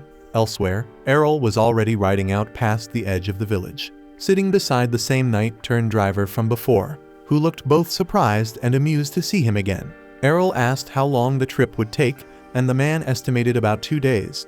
As the road stretched ahead, the driver couldn't help but remark how strange Errol was, how he went to Brescia, made a name for himself with jaw-dropping strength and talent, then ditched all the spotlight and came back to a tiny village no one's ever heard of. Then, like smoke, he vanished for 3 whole years, and now here he was again, headed to Arzbel of all places.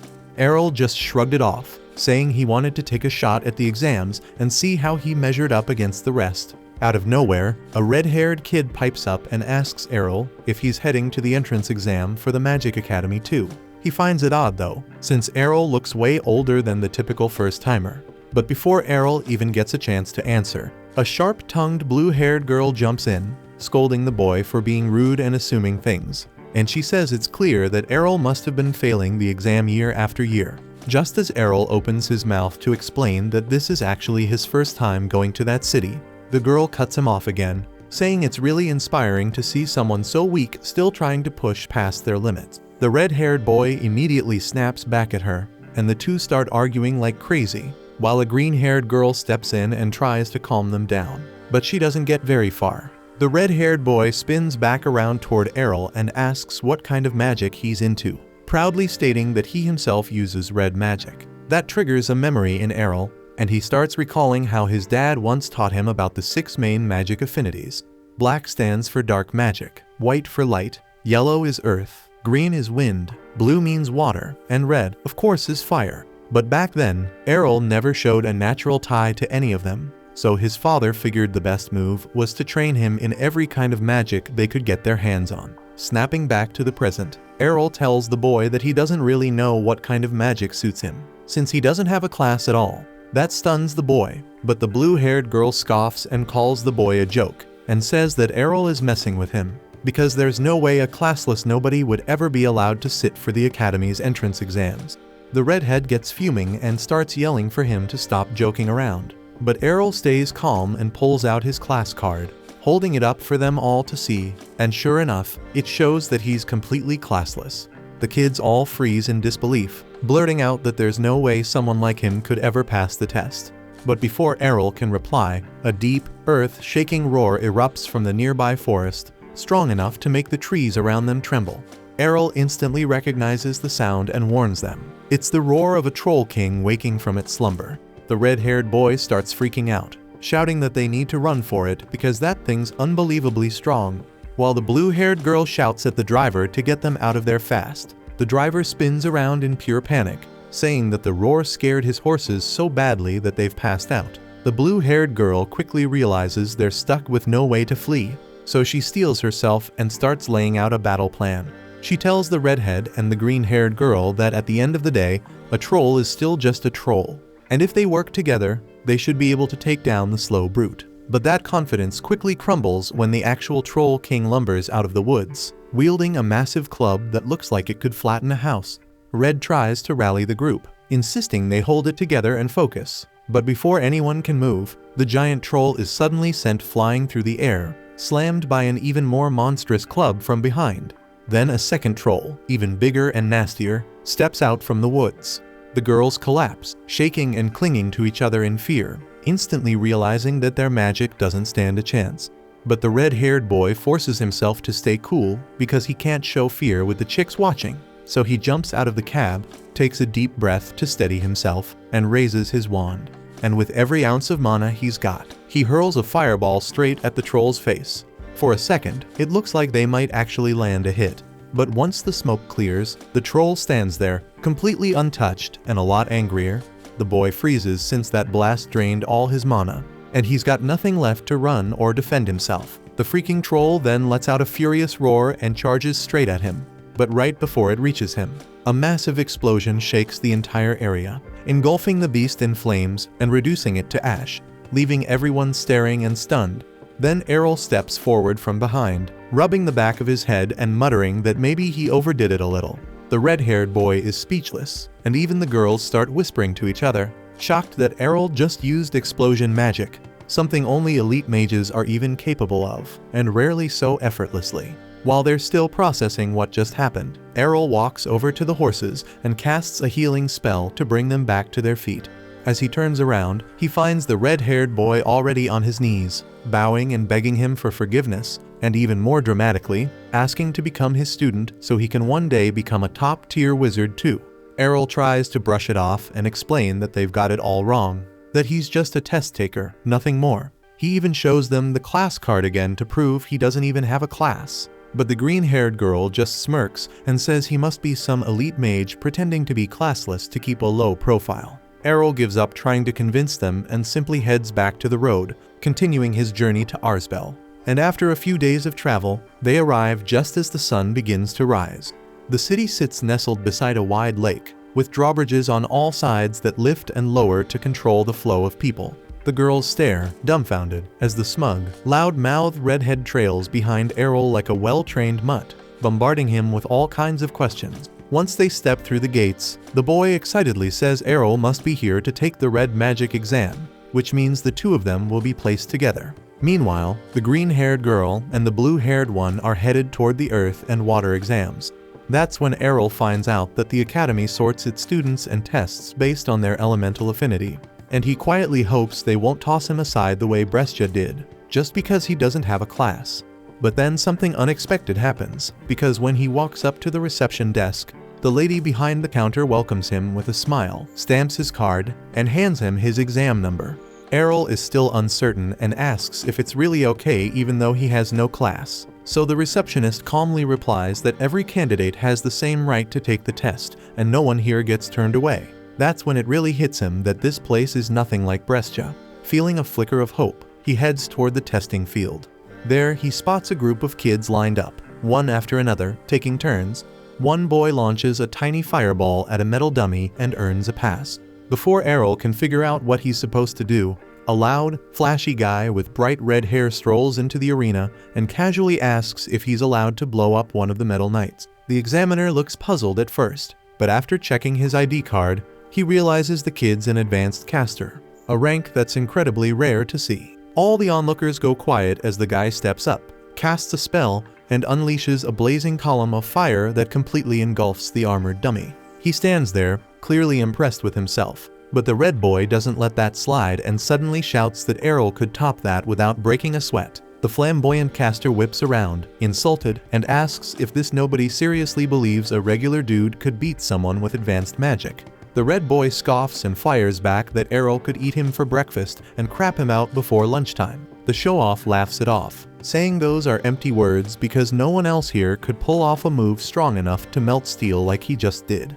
Errol finally cuts in, pointing out that the metal knight didn't even budge, let alone melt. The instructor steps in to explain that the knights are crafted from mythal, one of the toughest metals on the planet, so there's no way it would go down that easily. The redhead immediately starts teasing the flashy guy again, dragging Errol into it by claiming he'd outperform him without even trying. So Errol smacks him upside the head and calmly walks into the testing zone. he decides to fire off the same spell that the arrogant guy used, which already gets everyone buzzing. But instead of a flashy show, his magic unleashes a small, concentrated flame pillar that looks way too weak to cause any damage.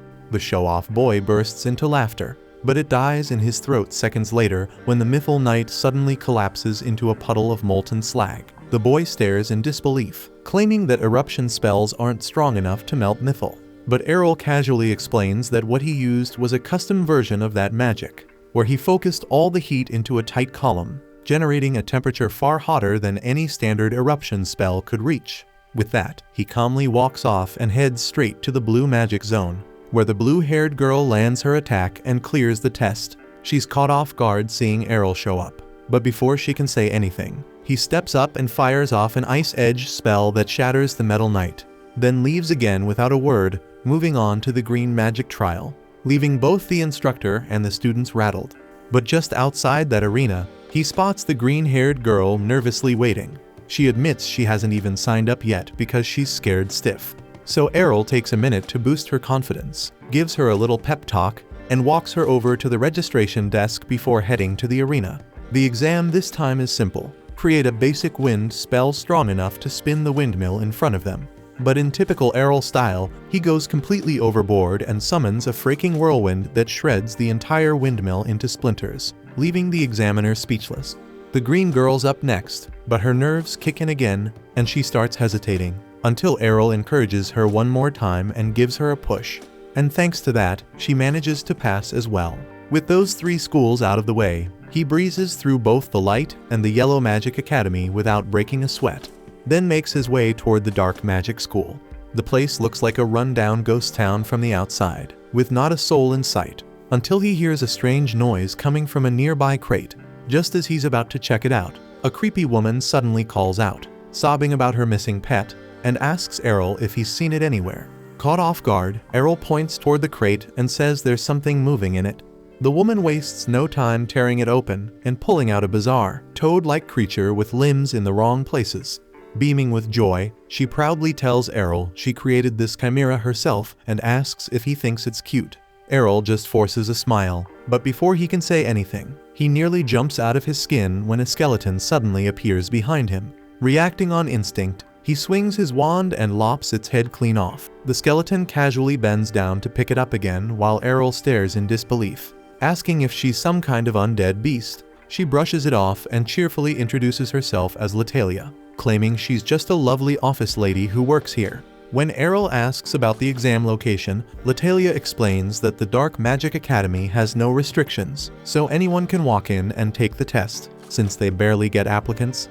And just like that, Errol successfully qualifies for all 6 schools, and once his full registration is complete, he steps outside, only to be immediately surrounded by the red-haired boy and the blue and green-haired girls, all of them bickering about which Magic Academy Errol is supposed to join since he passed their exams. But Errol stuns them all by revealing that he cleared every single test, and he's planning to attend all of them. The kids are left in shock, their whole view of things rattled by how insane Errol's goals sound. Not one of them actually thinks he's for real until he lays out every student ID he got from all 6 academies. That finally leaves them speechless, but they're still baffled about how any academy would let him be registered at multiple places at once. Errol assumes it's because each school keeps its enrollment info locked up, so none of them notice that he's already signed up somewhere else. Still, even with that loophole, Errol is stuck with a major headache because all of his class times clash with each other. Luckily, showing up only makes up 20% of the final mark, so as long as he destroys the exams, he should be in the clear. Colette points out that it won't be that easy, since the textbooks don't cover all the up-to-date material taught in class. Errol agrees and asks if the kids would be willing to share their notes with him. Since everyone's on board, that narrows it down to just 3 classes Errol needs to attend himself. On top of that, the Black Institute doesn't follow a fixed schedule, which means Errol only has to manage the white and yellow schools of magic. As soon as they hear that, the 2 girls slip away for a private conversation, while Kaido turns to Errol and asks him to take the first class at the red school together. The girls already think trying to keep up with 2 prestigious schools at once is borderline insane. But Errol is just way too calm about all of it. After everyone finishes talking, Kaido calls out to the group and says it's time for their first class. When they reach the Red Institute's lecture hall, Errol and Kaido make their way toward the back to grab seats. But before they can sit down, that mage kid from the entrance exam calls them out. His name is Royce, and the moment he sees Errol, he points him out, saying there's no way what Errol pulled off during the test was legit. According to Royce, no inferior spellcaster should be able to outperform a high-level mage like himself. Errol stares at him, clearly confused, and casually says that he's not a spellcaster. That throws Royce for a loop, and he immediately assumes Errol must be an advanced class mage instead, since that would explain the high-level magic. But Errol says that he's not a mage either. Royce is left standing there, trying to process it all. Before jumping to the next wild assumption, Errol must be some kind of ultra-high-rank archmage, but Errol denies that too. Now Royce is convinced Errol's just screwing with him. So when the teacher finally walks in to start class, Royce immediately speaks up and asks the instructor to confirm what class Errol actually belongs to. The teacher checks the class roster, and after finding Errol's name, he informs Royce that Errol is listed as classless, and Errol confirms it without hesitation. Royce is left stunned, completely speechless at the idea that the guy who outperformed him during the exam doesn't even have a class. But Kaido just shrugs and tells him he'll eventually get used to Errol doing things that make no sense. Class is about to start, so the teacher tells everyone to find their seats and crack open their textbooks, because today's lesson is all about the finer points of Magiscript. Kaido struggles to keep up with the complex runes the teacher is scribbling on the board, but Errol is cruising through it since he already learned all this stuff from his dad, so it's a breeze. Still, he's confused why there's even a lecture on this in the first place, because he thought anyone with a magic class got all this info automatically uploaded into their brain the moment they awakened. Almost like he read Errol's mind, the teacher addresses the class and explains that while it's true most students can cast spells effortlessly thanks to their class skills, understanding the raw Magiscript behind the spell is still essential. Mastering it allows you to fine-tune a spell's output and even modify its effects entirely, if you're skilled enough, and that instantly clicks for Errol. It's just like what he did during the entrance exam, and he didn't know it was considered advanced though, since his dad used to do it casually, like it was nothing. After wrapping up the first lecture, Errol spends the rest of the day hopping between the other institutes to check out their classes. But honestly, most of them don't really teach him anything new.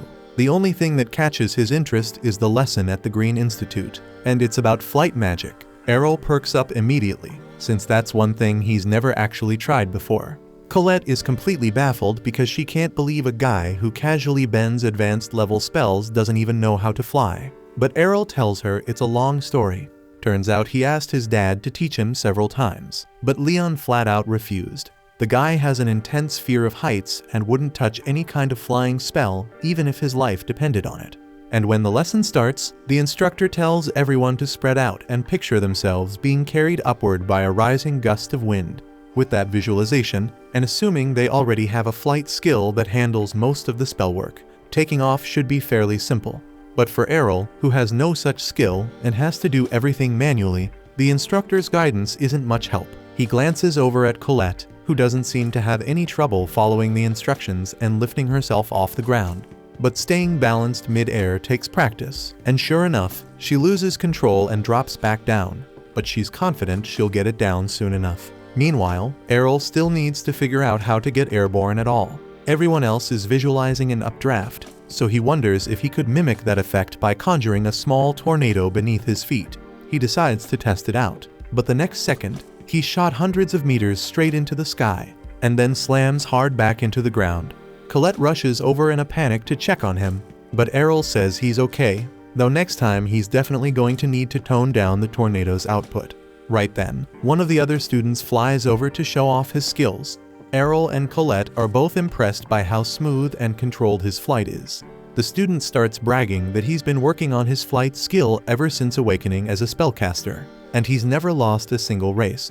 Errol is curious and asks what kind of race he's talking about. So Colette explains it's a competition where contestants fly through a course, and whoever finishes first wins. Errol thinks that sounds like a blast, and immediately says he wants to enter the next one. But the student tells him he can't join unless he actually knows how to fly. Errol says he'll just train until he gets the hang of it. But the kid shakes his head and tells him there isn't enough time. The next race is only 2 months away, and while hovering might be easy to pick up, true flight takes at least 6 months of consistent practice, so realistically he has no chance. The student isn't trying to be rude, he just doesn't believe anyone could master flight in under 2 months, and he suggests Errol focus on joining next year's race instead. Then he flies off. Colette turns to Errol and asks if he's really going to wait until next year's race after all, but Errol insists 2 months is all he needs to take to the skies. After several weeks, Kyufa, Colette, and Kaido are all back at school after dark, and Kaido can't help but wonder why they dragged him out here. Colette tells him she left something behind and had to come pick it up, but she was terrified to go by herself. Kaido gets that, but he still doesn't see why he needed to come too, especially when Kyufa is already with her.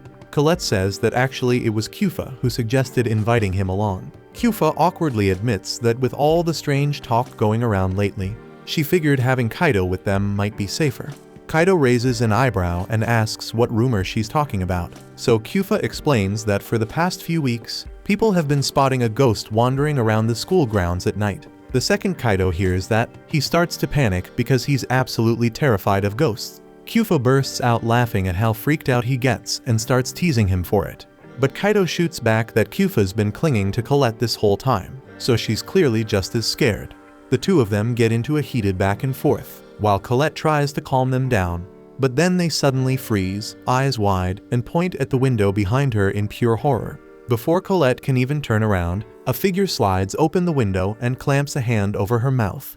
Kaido immediately pulls out his wand and threatens to incinerate the intruder on the spot if they don't let Colette go. That's when a familiar voice tells him to chill out before someone notices them, and once the figure pulls down their hood, everyone realizes it's Errol. They demand to know what he's doing here so late at night, and Errol casually explains that he's been sneaking into the school every night for weeks to practice flight magic for the upcoming race. They're all blown away by how committed he is, but Kaido asks if he's really okay pushing himself like that since training every night has to be draining. Errol thanks them for worrying, but he explains to Kaido and the rest that he always makes sure he sleeps enough, and he even mentions that he'd been taking a nap outside right before they arrived. The kids almost can't process what they're hearing, so they ask if he seriously means he was casting flight magic while asleep, and Errol calmly tells them that's exactly what he was doing. Training like that lets him stabilize the spell until it becomes completely instinctive, and it also boosts his mana pool, so it ends up being incredibly efficient for his growth.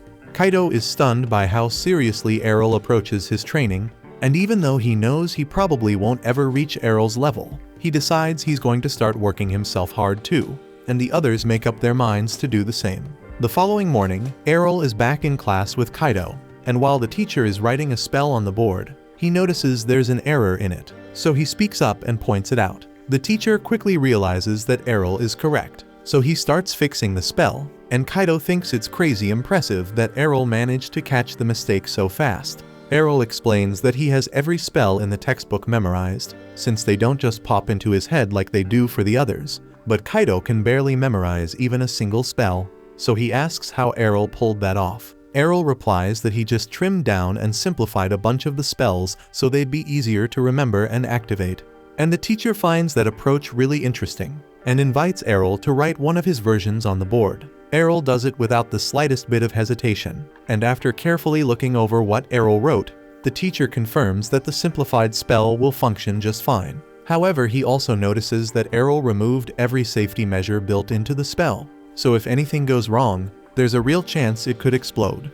Errol knows about that risk, but he figures he can endure an explosion or two, so he didn't see any reason to waste time putting safeguards back in. As reckless as that sounds, the teacher can see that Errol has a rock-solid understanding of Magiscript mechanics, so he asks him if he'd be interested in taking the promotion exam to advance to the 2nd grade. Errol likes the sound of that, so he agrees to take the exam, but then Royce raises his hand and says he wants to join in as well. And since the teacher has no reason to refuse, they all head to the testing grounds together.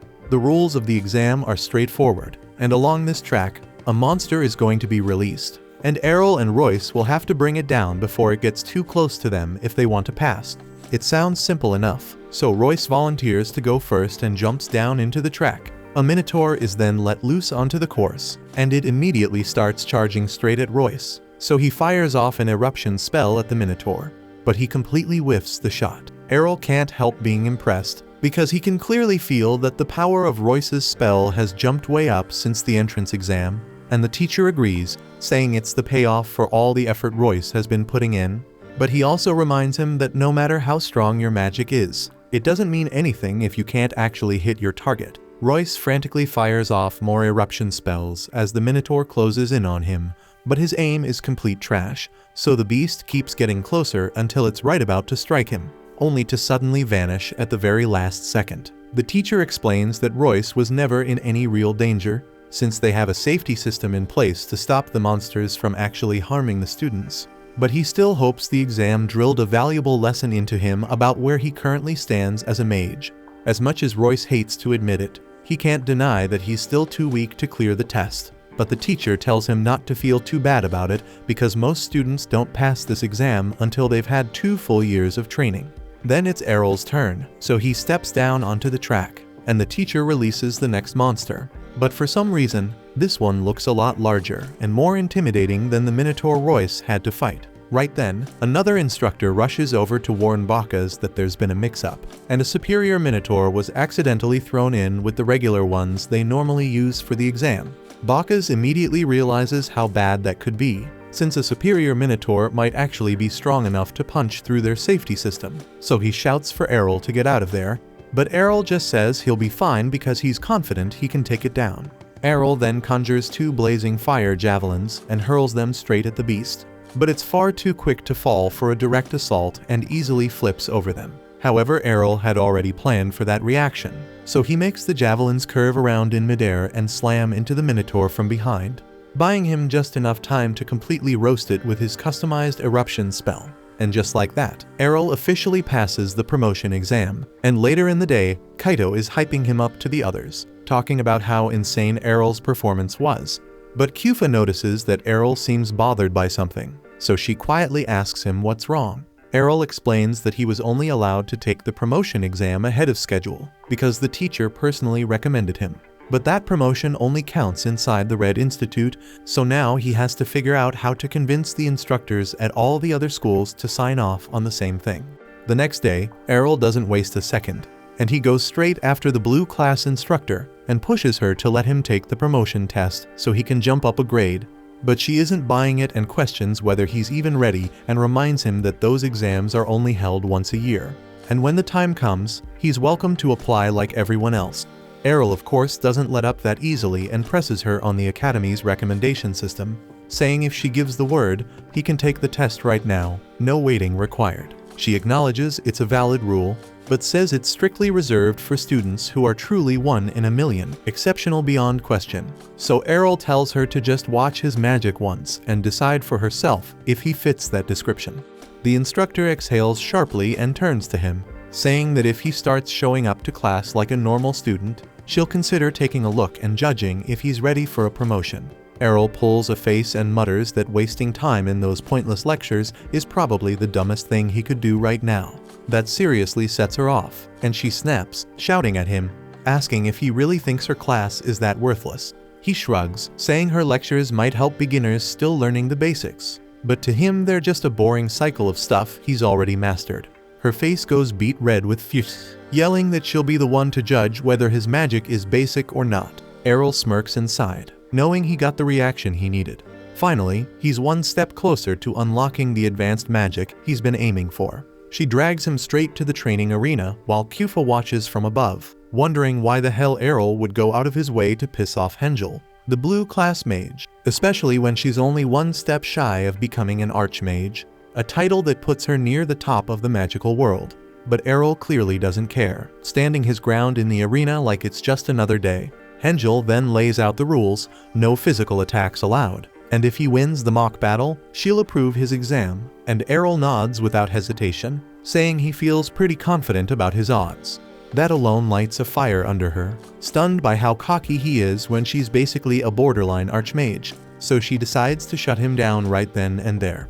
The moment the duel kicks off, she launches a monstrous ice storm spell that spins a deadly vortex around Errol. The chill is so brutal that even Kyufa, sitting far above, struggles to breathe through the freezing air, and she silently prays he makes it out alive. But when the winds finally settle, Her heart sinks as Errol is frozen solid and turned completely to ice.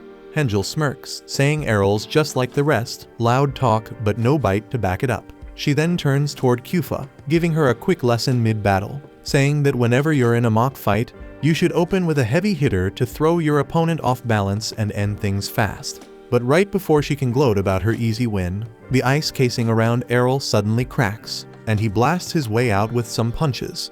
Turns out, Hengel wasn't the only one quick with her casting. Errol had already layered protective ice barriers around himself mid-spell, shielding him from the worst of her blizzard.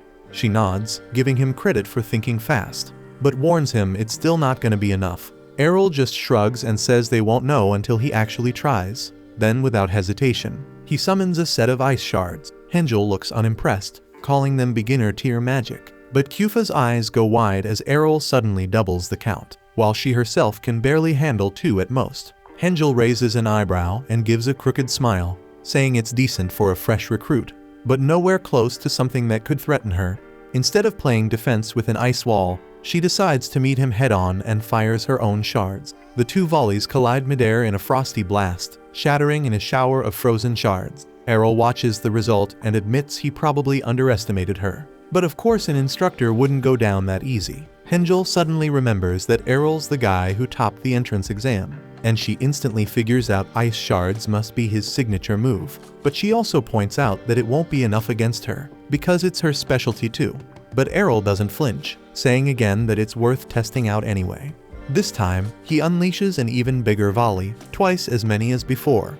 Hengel laughs and mirrors the move, matching his count, boasting that she could pump out hundreds if she felt like it. Kufa is stunned by what she's watching because these 2 aren't just exchanging spells. They're going blow for blow like elite mages.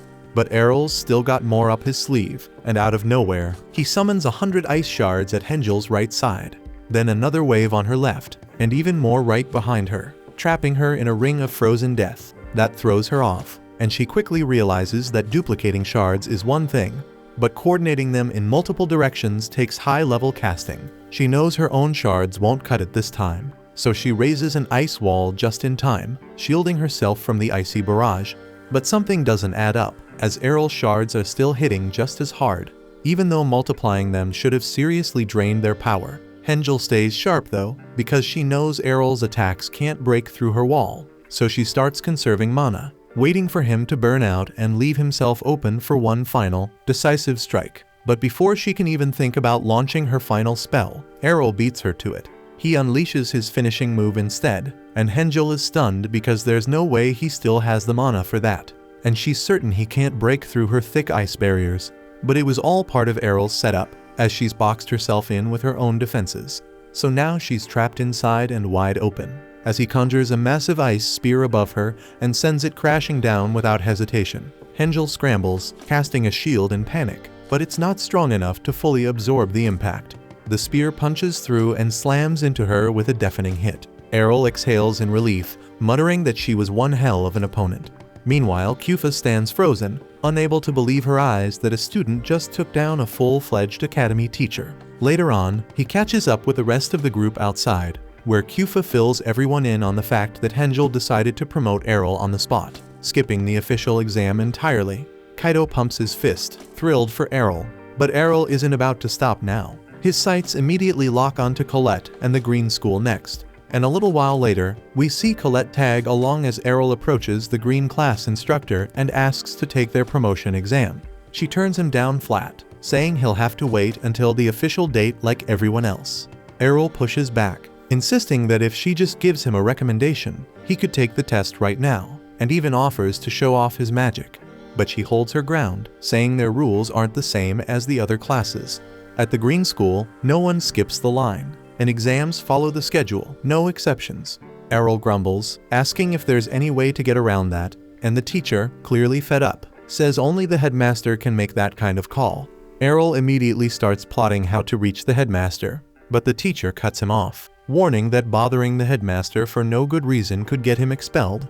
That shuts him up quick, until Colette quietly steps in with another option.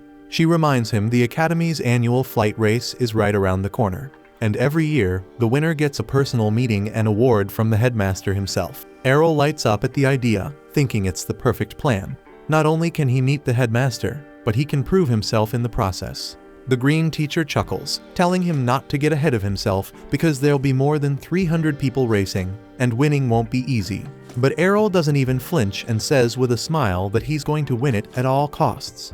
Eventually, race day rolls around, and the participants line up as the announcer introduces the school's headmaster. He gives a short greeting, wishing everyone a safe competition and reminding them to keep things clean. Just before the race kicks off, that green-haired kid shows up again, strutting up to Errol and tossing more attitude, asking if he's here to make a fool of himself again. But Errol just stares, completely blank, as he doesn't even recognize him.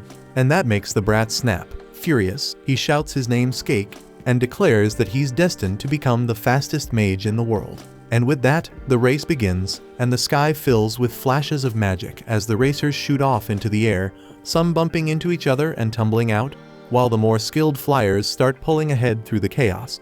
One guy rockets forward like a missile, but can't steer for anything, slamming right into a wall and getting disqualified on the spot. 15 contestants break away from the rest, leading the charge, and most of them are upperclassmen with high-ranking badges. But one of the professors named Dummel notices something odd. 2 unfamiliar faces are up there, both first years, and they're none other than Errol and Skake. Skake can't believe Errol's still with them and demands to know how he's keeping up. But Errol calmly replies that everyone is just moving slowly on purpose. Skake looks confused, so Errol explains that it's a long-distance race, and if they burn all their mana up too early, they'll crash before the finish line. They keep a steady pace and eventually hit the first tough section, a tight turn through a narrow gatehouse followed by a sharp left. Some of the racers try to blitz through, but they fail to turn in time and end up crashing into the lake below. But Skake plays it smart, sticking to the middle of the pack for better positioning, and nails the turn. He grins, assuming Errol got wiped out, but to his shock, Errol's still right there beside him, smooth as ever. Then comes Dione, the reigning champ of the last 4 years, who suddenly kicks into high gear and surges ahead of the group. But both Errol and Skake hold tight on her tail, refusing to drop back. Even Dione glances over, clearly surprised that 2 newbies are still in the running. Skake begins to strain, his pace slipping as he fights to keep up. But he digs in, refusing to back off. That's when Dione decides to get serious, and she boosts her speed again, but this time going full throttle. Skake tries to match her, but he starts gasping, sweating buckets as his body struggles to keep up. But his mana finally runs dry, and he slows down. Professor Dummel gives Skake some well-earned praise, saying he's got serious potential if he keeps putting in the work. But just then, to everyone's surprise, Errol is still hot on Dione's tail. She glances back, stunned that someone's still keeping up at this ridiculous pace, and decides to step it up again. Errol quickly realizes that his 2 months of training aren't gonna cut it, not against someone like her, so he pulls out his trump card. He starts casting wind magic beneath his feet, forming small air pockets to leap off of. The technique gives him just enough lift and momentum to keep matching Dione's speed, staying right on her level. The commentator's totally lost, unable to make sense of what he's seeing, but Dummel catches on fast. He breaks it down, explaining Errol's strategy, but adds that generating that kind of lift would normally require the leg strength of a top-tier swordsman, which doesn't add up. But what they don't know is that Errol never skips leg day, and he's not letting up as he keeps the pressure on Dione. Still, Dummel warns that the home stretch is coming up fast, and there's a nasty sharp turn before the finish. So at these speeds, they'll crash if they don't start slowing down soon. Dione knows that too, and she holds her pace for as long as possible, but eventually eases up because she knows she'll wipe out if she doesn't. Errol, on the other hand, doesn't even flinch, and he barrels toward the corner at full speed, slams a wind pocket, and launches himself into the turn with perfect timing. It works, and he clears the final turn and crosses the finish line first, snatching victory. Dione finishes just behind him, but instead of being bitter about it, she walks over, shakes his hand, and congratulates him with a smile, wishing him luck in whatever comes next. Skake finally shows up too, crawling in at 3rd place before collapsing to the ground, completely drained. A little later, the headmaster steps forward and awards Errol his medal and certificate. But Errol doesn't waste a second and asks right then for a promotion to 2nd grade. The headmaster grins and says Errol's performance was outstanding, and he's more than earned it, and the promotion is approved. And with that, Errol completes his promotion in the green, red, and blue schools, leaving only 3 more schools to go. That concludes this episode. Thank you for watching. If you want to see the next part, be sure to subscribe to the channel and turn on the notification bell.